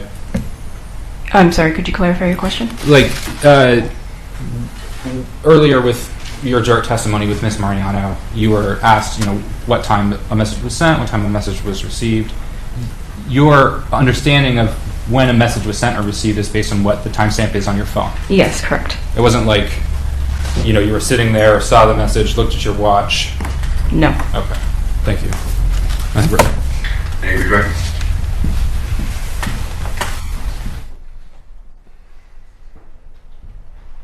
So, Ms. Paulson, I just want to be clear. Any sort of amnesia you may have suffered as a result of an accident takes place after these events. Is that correct? Over a month after. I mean, the actual amnesia itself does not start until over a month after. And when did that accident occur? When did the accident occur? Yes. It was January 27th, 2021. So after you had met the defendant on Hinge, is that correct? Correct. After you had a conversation with Detective Carranza regarding your interaction with the defendant on April 23rd, 2020. Correct. And so your memory loss that you've suffered dates from March 2020, after this incident, to what time frame? I would say approximately maybe February-ish. The thing with amnesia and when it tapers off, it's not, the way that it's measured is not so concrete as the onset, and the severity is measured by how much you've lost. So I can pinpoint at least one of my last solid memories, which would be at least March 15th, 16th, 17th of 2020. And then it continues through to about February or March of 2021. So after all of these events? Yes, correct. Thank you, nothing further. Hey. No. All right, you may step down. Thank you. Sorry? Next witness? Yes. People call Guy Holland to the stand. All right.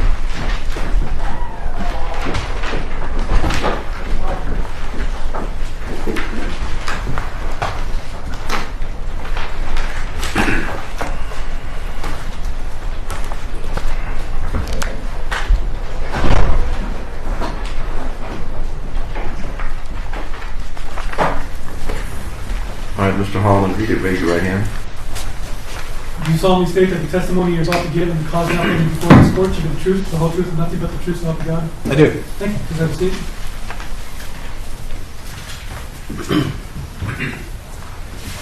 Please state and spell both your first and last name. First name is Guy, spelled G-U-Y. Last name is Holloman, H-O-L-L-O-M-A-N. Yes, Mr. Holloman, can you please tell the jury what it is that you do for a living?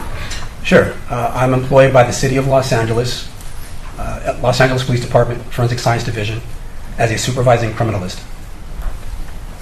And can you briefly describe your education, training, and experience to be the supervisor of that particular unit? Sure. I hold a bachelor's degree in molecular and cell biology from UC Berkeley, and I've had the required training for all of the assigned units that I've served in over the years, DNA, field investigation, as well as narcotics analysis.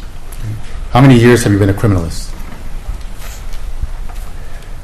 I've been with the department almost 23 years. First years as a lab tech, so almost 22 years. And how many years as a supervisor? This October will be 6 years. Do you supervise, back in 2020, did you supervise criminalist Philip Nahn? Yeah, I did. And was he part of your unit? Yes, sir. And drawing your attention to the date of February 26, 2020, back then the detectives from West Bureau Homicide, specifically Detective Scott Masterson, contact you about a syringe with liquid that they wanted your unit to analyze. He did. And was that a syringe that's here, shown on People's Exhibit number 55, photograph D? That is correct. And was Philip Nahn assigned to analyze the liquid within that syringe? He was. Okay. And did you receive the results of the analysis? I did. And how about his graphs and his library searches to try to determine what was inside that liquid? Yes. Did you review all those documents? Yes. And did you find out that it tested negative for any controlled substances? Correct. But there appear to be other possible chemicals there. That's correct. Well, I have another question without getting specifics about what other substances. Go ahead. The answer stands.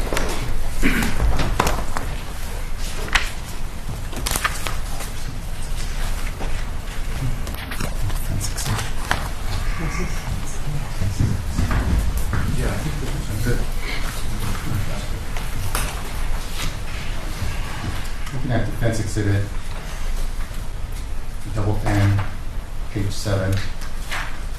You reviewed these documents also as part of Mr. Nahn's analysis? Yes, sir, I have.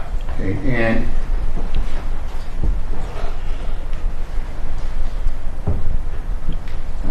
looking here at page 7, one of the possible chemicals could have been nicotine. That is correct. It could have also been pyridine? Pyridine. Pyridine, correct? That is correct. And did you, after you received the results that there were no controlled substances in the liquid of that syringe, what did you tell the detectives, if anything?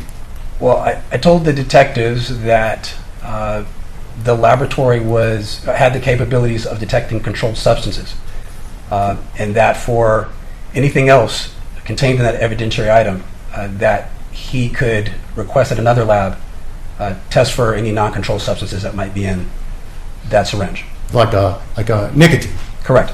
And why couldn't your lab test for nicotine? Well, our lab is set up to detect controlled substances, and nicotine is not a controlled substance. We don't have what's called the nicotine reference standard to compare the unknown sample to.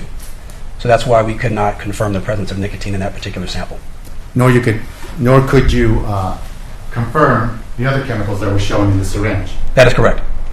And so did you recommend that the detectives take the liquid from that syringe and have it tested by another lab? Yes. And which lab did you recommend? I mentioned the Federal Bureau of Investigation, that their laboratory might have the capabilities of confirming nicotine or non-controlled substances within the syringe. Why did you recommend the FBI? I knew that they possibly would test for a larger battery of chemicals that our lab was not capable of confirming. I have nothing further on. Thank you. Good afternoon, Mr. Holland. Good afternoon, sir. There we go. Can I just set up here?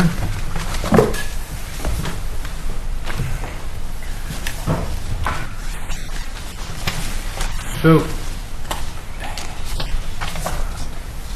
your lab can, as in this case, can be asked to test to try to see what is in an unknown substance.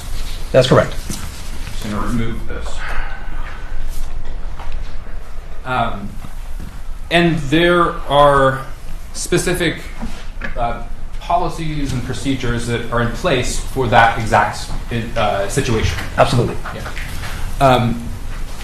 And that's what happened in this case, right? Objection vague as to what happened in this case. A test was done for an unknown substance. Correct.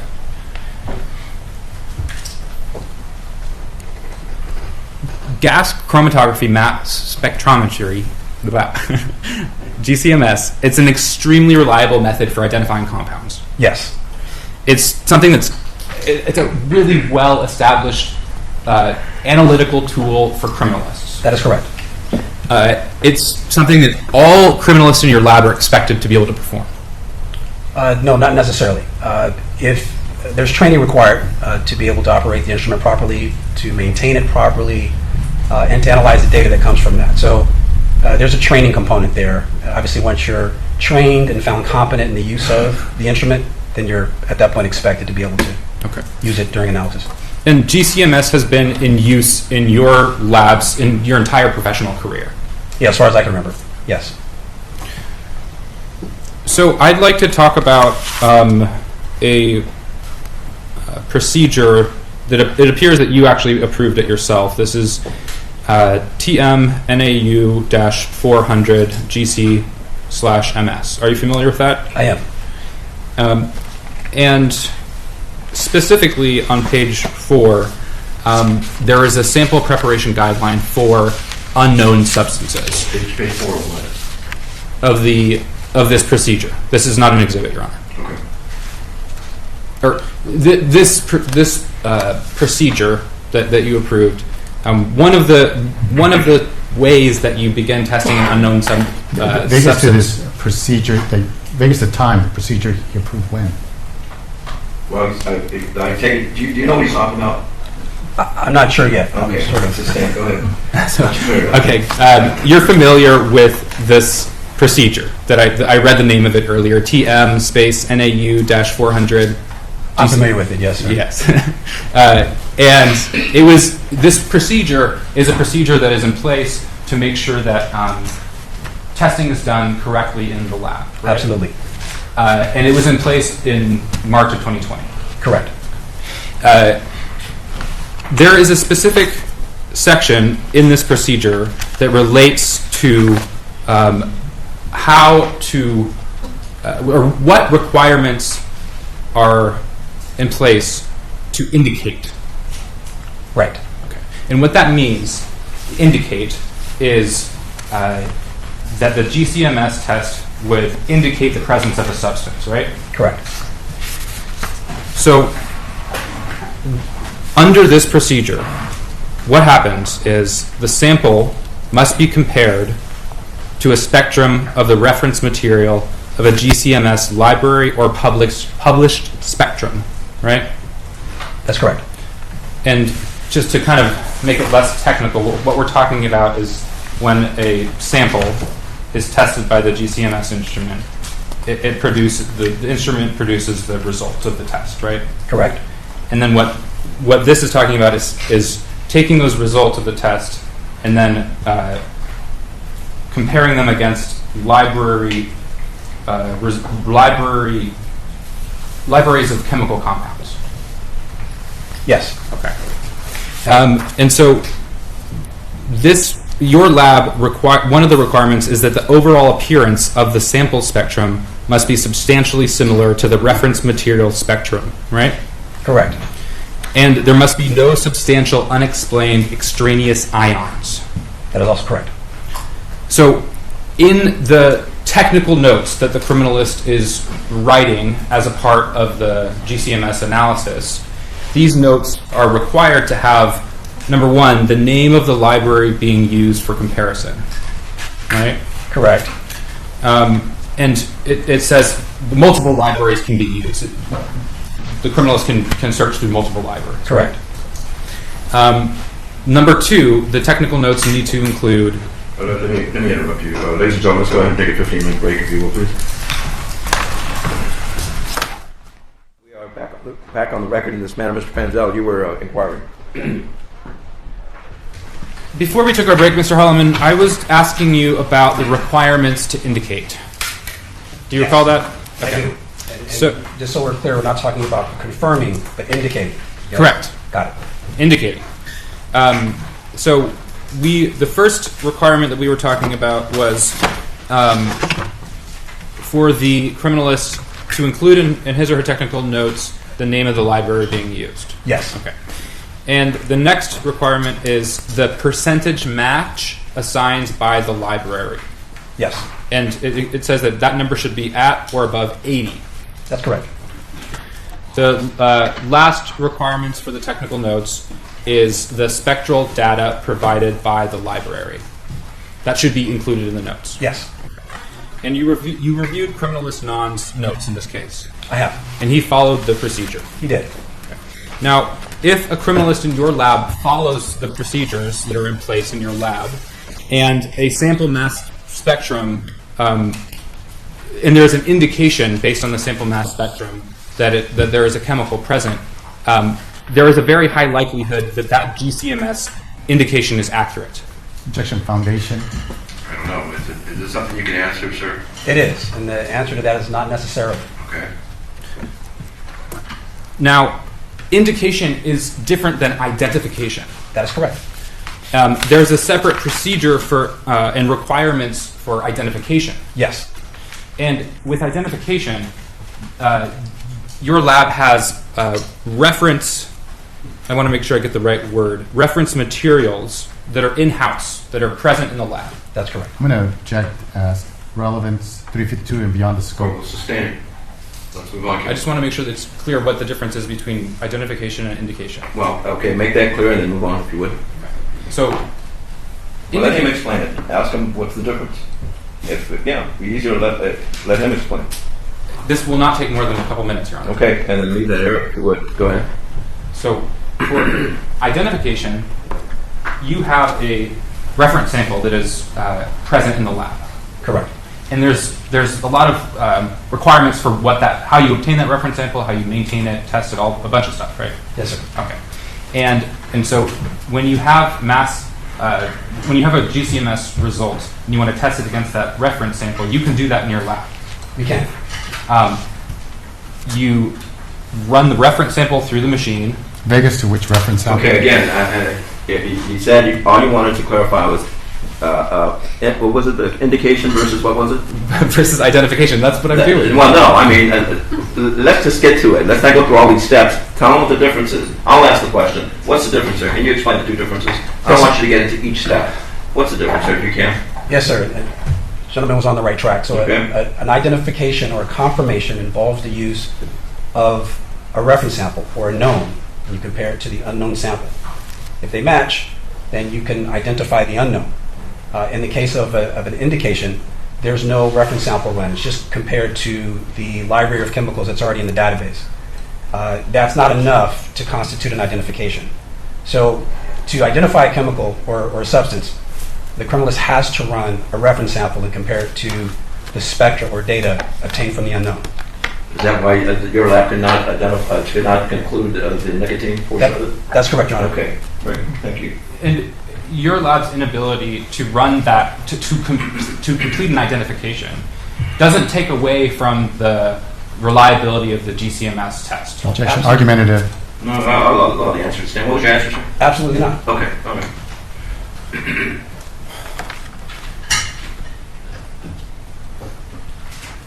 All right. So, just very briefly, I'd like to talk about the lab where this test occurred. Your lab is the name of it is the Hertzberg Davis Forensic Science Center, right? That's the name of the facility that we operate out of, yes. Oh. Or the main facility. We have a satellite facility called the Piper. Technical facility, yes. Sorry, I didn't mean to speak over you. The facility, the Hertzberg Davis Forensic Science Center, that's at Cal State LA, right? Correct. And the criminalist laboratory is comprised of 7 specialized units. All right, let's see that one. back on the record in this matter. Mr. Panzel, you were inquiring. Before we took our break, Mr. Holloman, I was asking you about the requirements to indicate. Do you recall that? I do. And just so we're clear, we're not talking about confirming, but indicating. Yes. Correct. Got it. Indicating. So the first requirement that we were talking about was for the criminalist to include in his or her technical notes the name of the library being used. Yes. Okay. And the next requirement is the percentage match assigned by the library. Yes. And it says that number should be at or above 80. That's correct. The last requirements for the technical notes is the spectral data provided by the library. That should be included in the notes. Yes. Okay. And you reviewed Criminalist Non's notes in this case. I have. And he followed the procedure. He did. Okay. Now, if a criminalist in your lab follows the procedures that are in place in your lab, and a sample mass spectrum, and there's an indication based on the sample mass spectrum that there is a chemical present, there is a very high likelihood that GCMS indication is accurate. Objection foundation. I don't know. Is this something you can answer, sir? It is, and the answer to that is not necessarily. Okay. Now, indication is different than identification. That's correct. There's a separate procedure for and requirements for identification. Yes. And with identification, your lab has reference, I want to make sure I get the right word, reference materials that are in-house, that are present in the lab. That's correct. I'm going to object as relevance 352 and beyond the scope. Sustain. Let's move on. I just want to make sure that it's clear what the difference is between identification and indication. Well, okay, make that clear and then move on if you would. Okay. So, let him explain it. Ask him what's the difference. Be easier to let him explain. This will not take more than a couple minutes, Your Honor. Okay, and then leave that area if you would. Go ahead. So, for identification, you have a reference sample that is present in the lab. Correct. And there's a lot of requirements for how you obtain that reference sample, how you maintain it, test it, a bunch of stuff, right? Yes, sir. Okay. And so when you have when you have a GCMS result and you want to test it against that reference sample, you can do that in your lab. We can. You run the reference sample through the machine. Vegas to which reference sample? Okay, again, you said all you wanted to clarify was what was it? The indication versus what was it? Versus identification. That's what I'm doing. Well, no, I mean, let's just get to it. Let's not go through all these steps. Tell them what the difference is. I'll ask the question. What's the difference, sir? Can you explain the two differences? I don't want you to get into each step. What's the difference, sir, if you can? Yes, sir. The gentleman was on the right track. So an identification or a confirmation involves the use of a reference sample or a known, and you compare it to the unknown sample. If they match, then you can identify the unknown. In the case of an indication, there's no reference sample run. It's just compared to the library of chemicals that's already in the database. That's not enough to constitute an identification. So to identify a chemical or a substance, the criminalist has to run a reference sample and compare it to the spectra or data obtained from the unknown. Is that why your lab could not conclude the nicotine portion of it? That's correct, Your Honor. Okay, great. Thank you. And your lab's inability to run that, to complete an identification, doesn't take away from the reliability of the GCMS test. Objection. Argumentative. No, I'll the answer. Stan, what was your answer, sir? Absolutely not. Okay.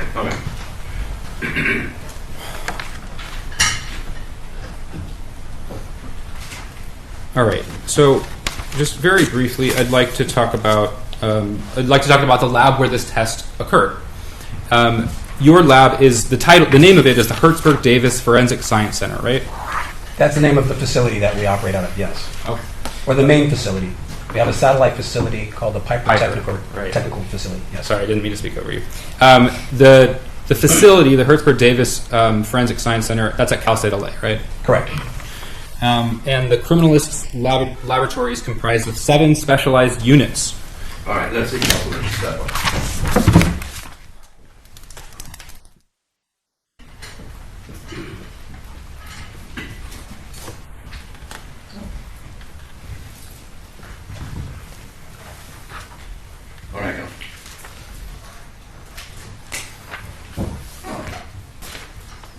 one part of your job is testifying in court about tests like this, right? Yes. And you received training on that, right? I have. And you observe people that you were criminalists that you were supervising sometimes when they testify. Yes, that's part of the jury. And your testimony by an expert or a criminalist like yourself has to occur under certain parameters, right? I'd say yes, but I'd ask you to be a little more specific if you can. Well, for example, the ANAB, ANSI publishes best practices for testimony regarding forensic scientific results. Objection relevance. I'll allow that as foundational, and I will withhold reserve my ruling until I hear the rest of the questions. Go ahead. You can ask. Is that a yes or? That is correct. One of those things is making sure that the person testifying stays within the scope of their expertise. And this body, ANSI and ANAB, they published best practices like that and other standards to make sure that laboratories and testimony are considered technically competent. Objection as to other laboratories. All right. Rephrase your question. So this body, can you just explain what is ANSI and what is ANAB? Well, they're an accrediting body that will conduct assessments of different laboratories to make sure that they are meeting certain technical and calibration guidelines, that they're meeting certain standards. And meeting those standards is one way for the lab to convey to criminal courts like this that testing procedures follow high standards. Vague as to which lab are we talking about? We're talking about your lab, his lab? Yes, because our lab is accredited by that body. Right. It has the ISO /IEC 17025 and has for a long time. Yes. And that's the standard. It's an international standard that most labs in major countries abide by. Objection. Foundation. Most labs in most countries. Sustained. Relevance. 352, Council, move on. So you testified that you recommended sending this sample to another lab. That's right. To another lab that would have the reference for nicotine. Yes. At the time, I was not sure that the FBI could do the testing, but I thought that would be a good place to try. And so I suggested that to the detective. And you were making a suggestion for additional testing because there was this indicator that there was these substances present. Not only that, I remember having a conversation that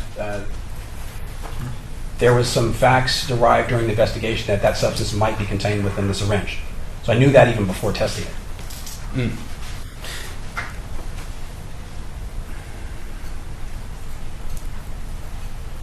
Now, the indication, not the identification, the indication showed nicotine and cotinine, right? Among others, yes. Cotinine is what nicotine breaks down into, the metabolite. I'm not sure.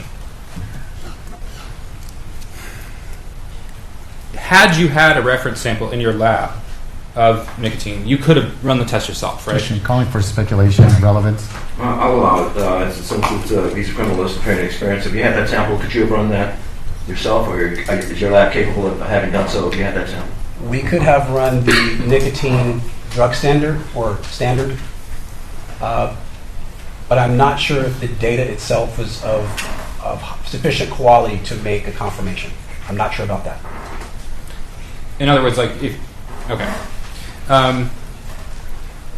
since you did not have that reference sample present in your lab, that's why you had it sent elsewhere. Correct. Nothing further. Just after counsel's questions, has your opinion changed that the analysis conducted by your lab, by Philip Don, only detected the possibility of nicotine and these other chemicals? My opinion has not changed.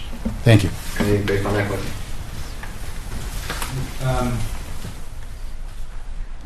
When we were talking earlier about the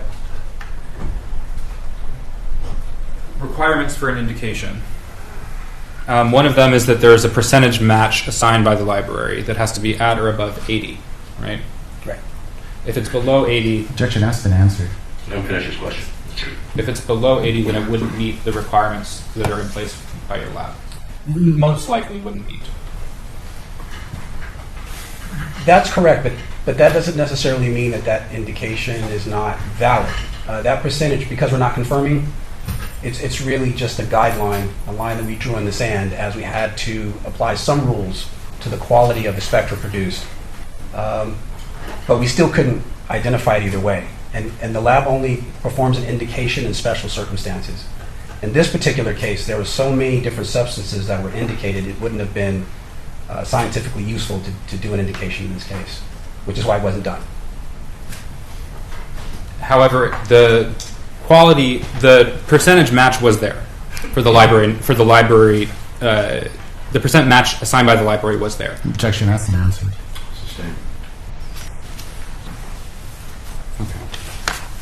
And nothing further. Anything? No. All right, sir. Thank you, sir. Appreciate it. You can sit down. Thank you. People call Sarah Bruxton de Quintana. Please spell the last name. Buxton, Buxton, then D-E, Quintana, Quintana. All right, I got it. Thank you.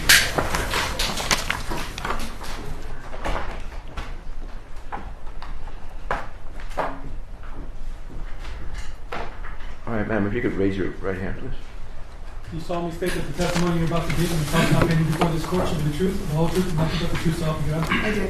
Thank you. Please have a seat.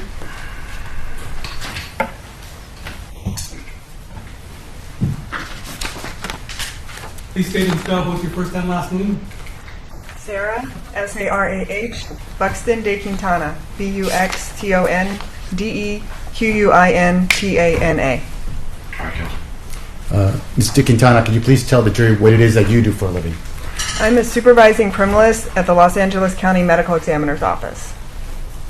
And can you briefly describe your education, training, and experience to perform the duties of that position?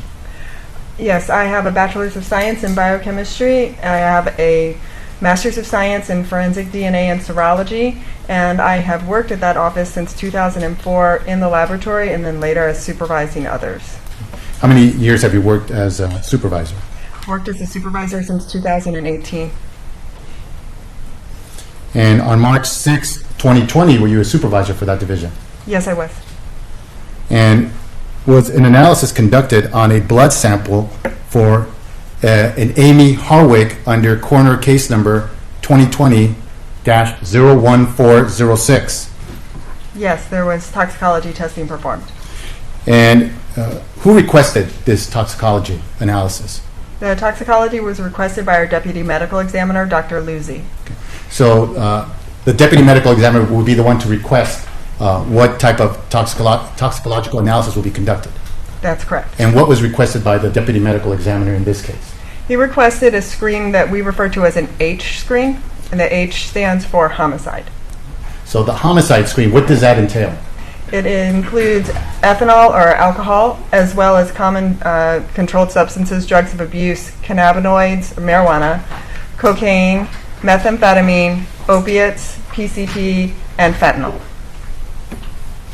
So it's alcohol, cocaine and metabolites, fentanyl, marijuana, methamphetamine, opiates like codeine and morphine, opiates like hydrocodone, hydromorphone, and phencyclidine.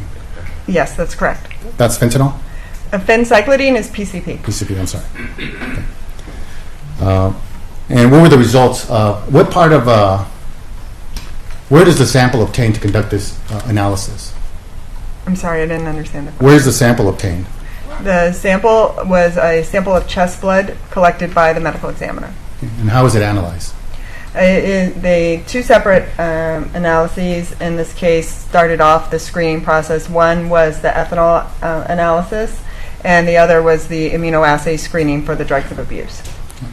And what was the result of the alcohol screen? Was there any alcohol in the blood of Amy Harwick? No, there was not. The results were negative. Okay. How about cocaine? No, there was no cocaine. How about fentanyl? No fentanyl.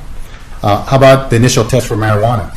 The initial test for marijuana was presumptive, but the confirmation testing that was triggered It did not confirm, and so there was no marijuana.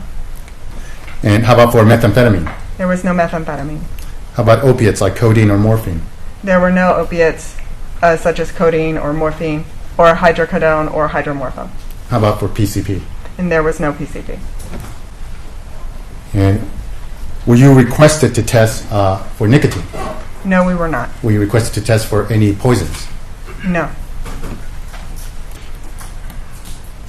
And the request you indicated would come from the deputy medical examiner based on his examination.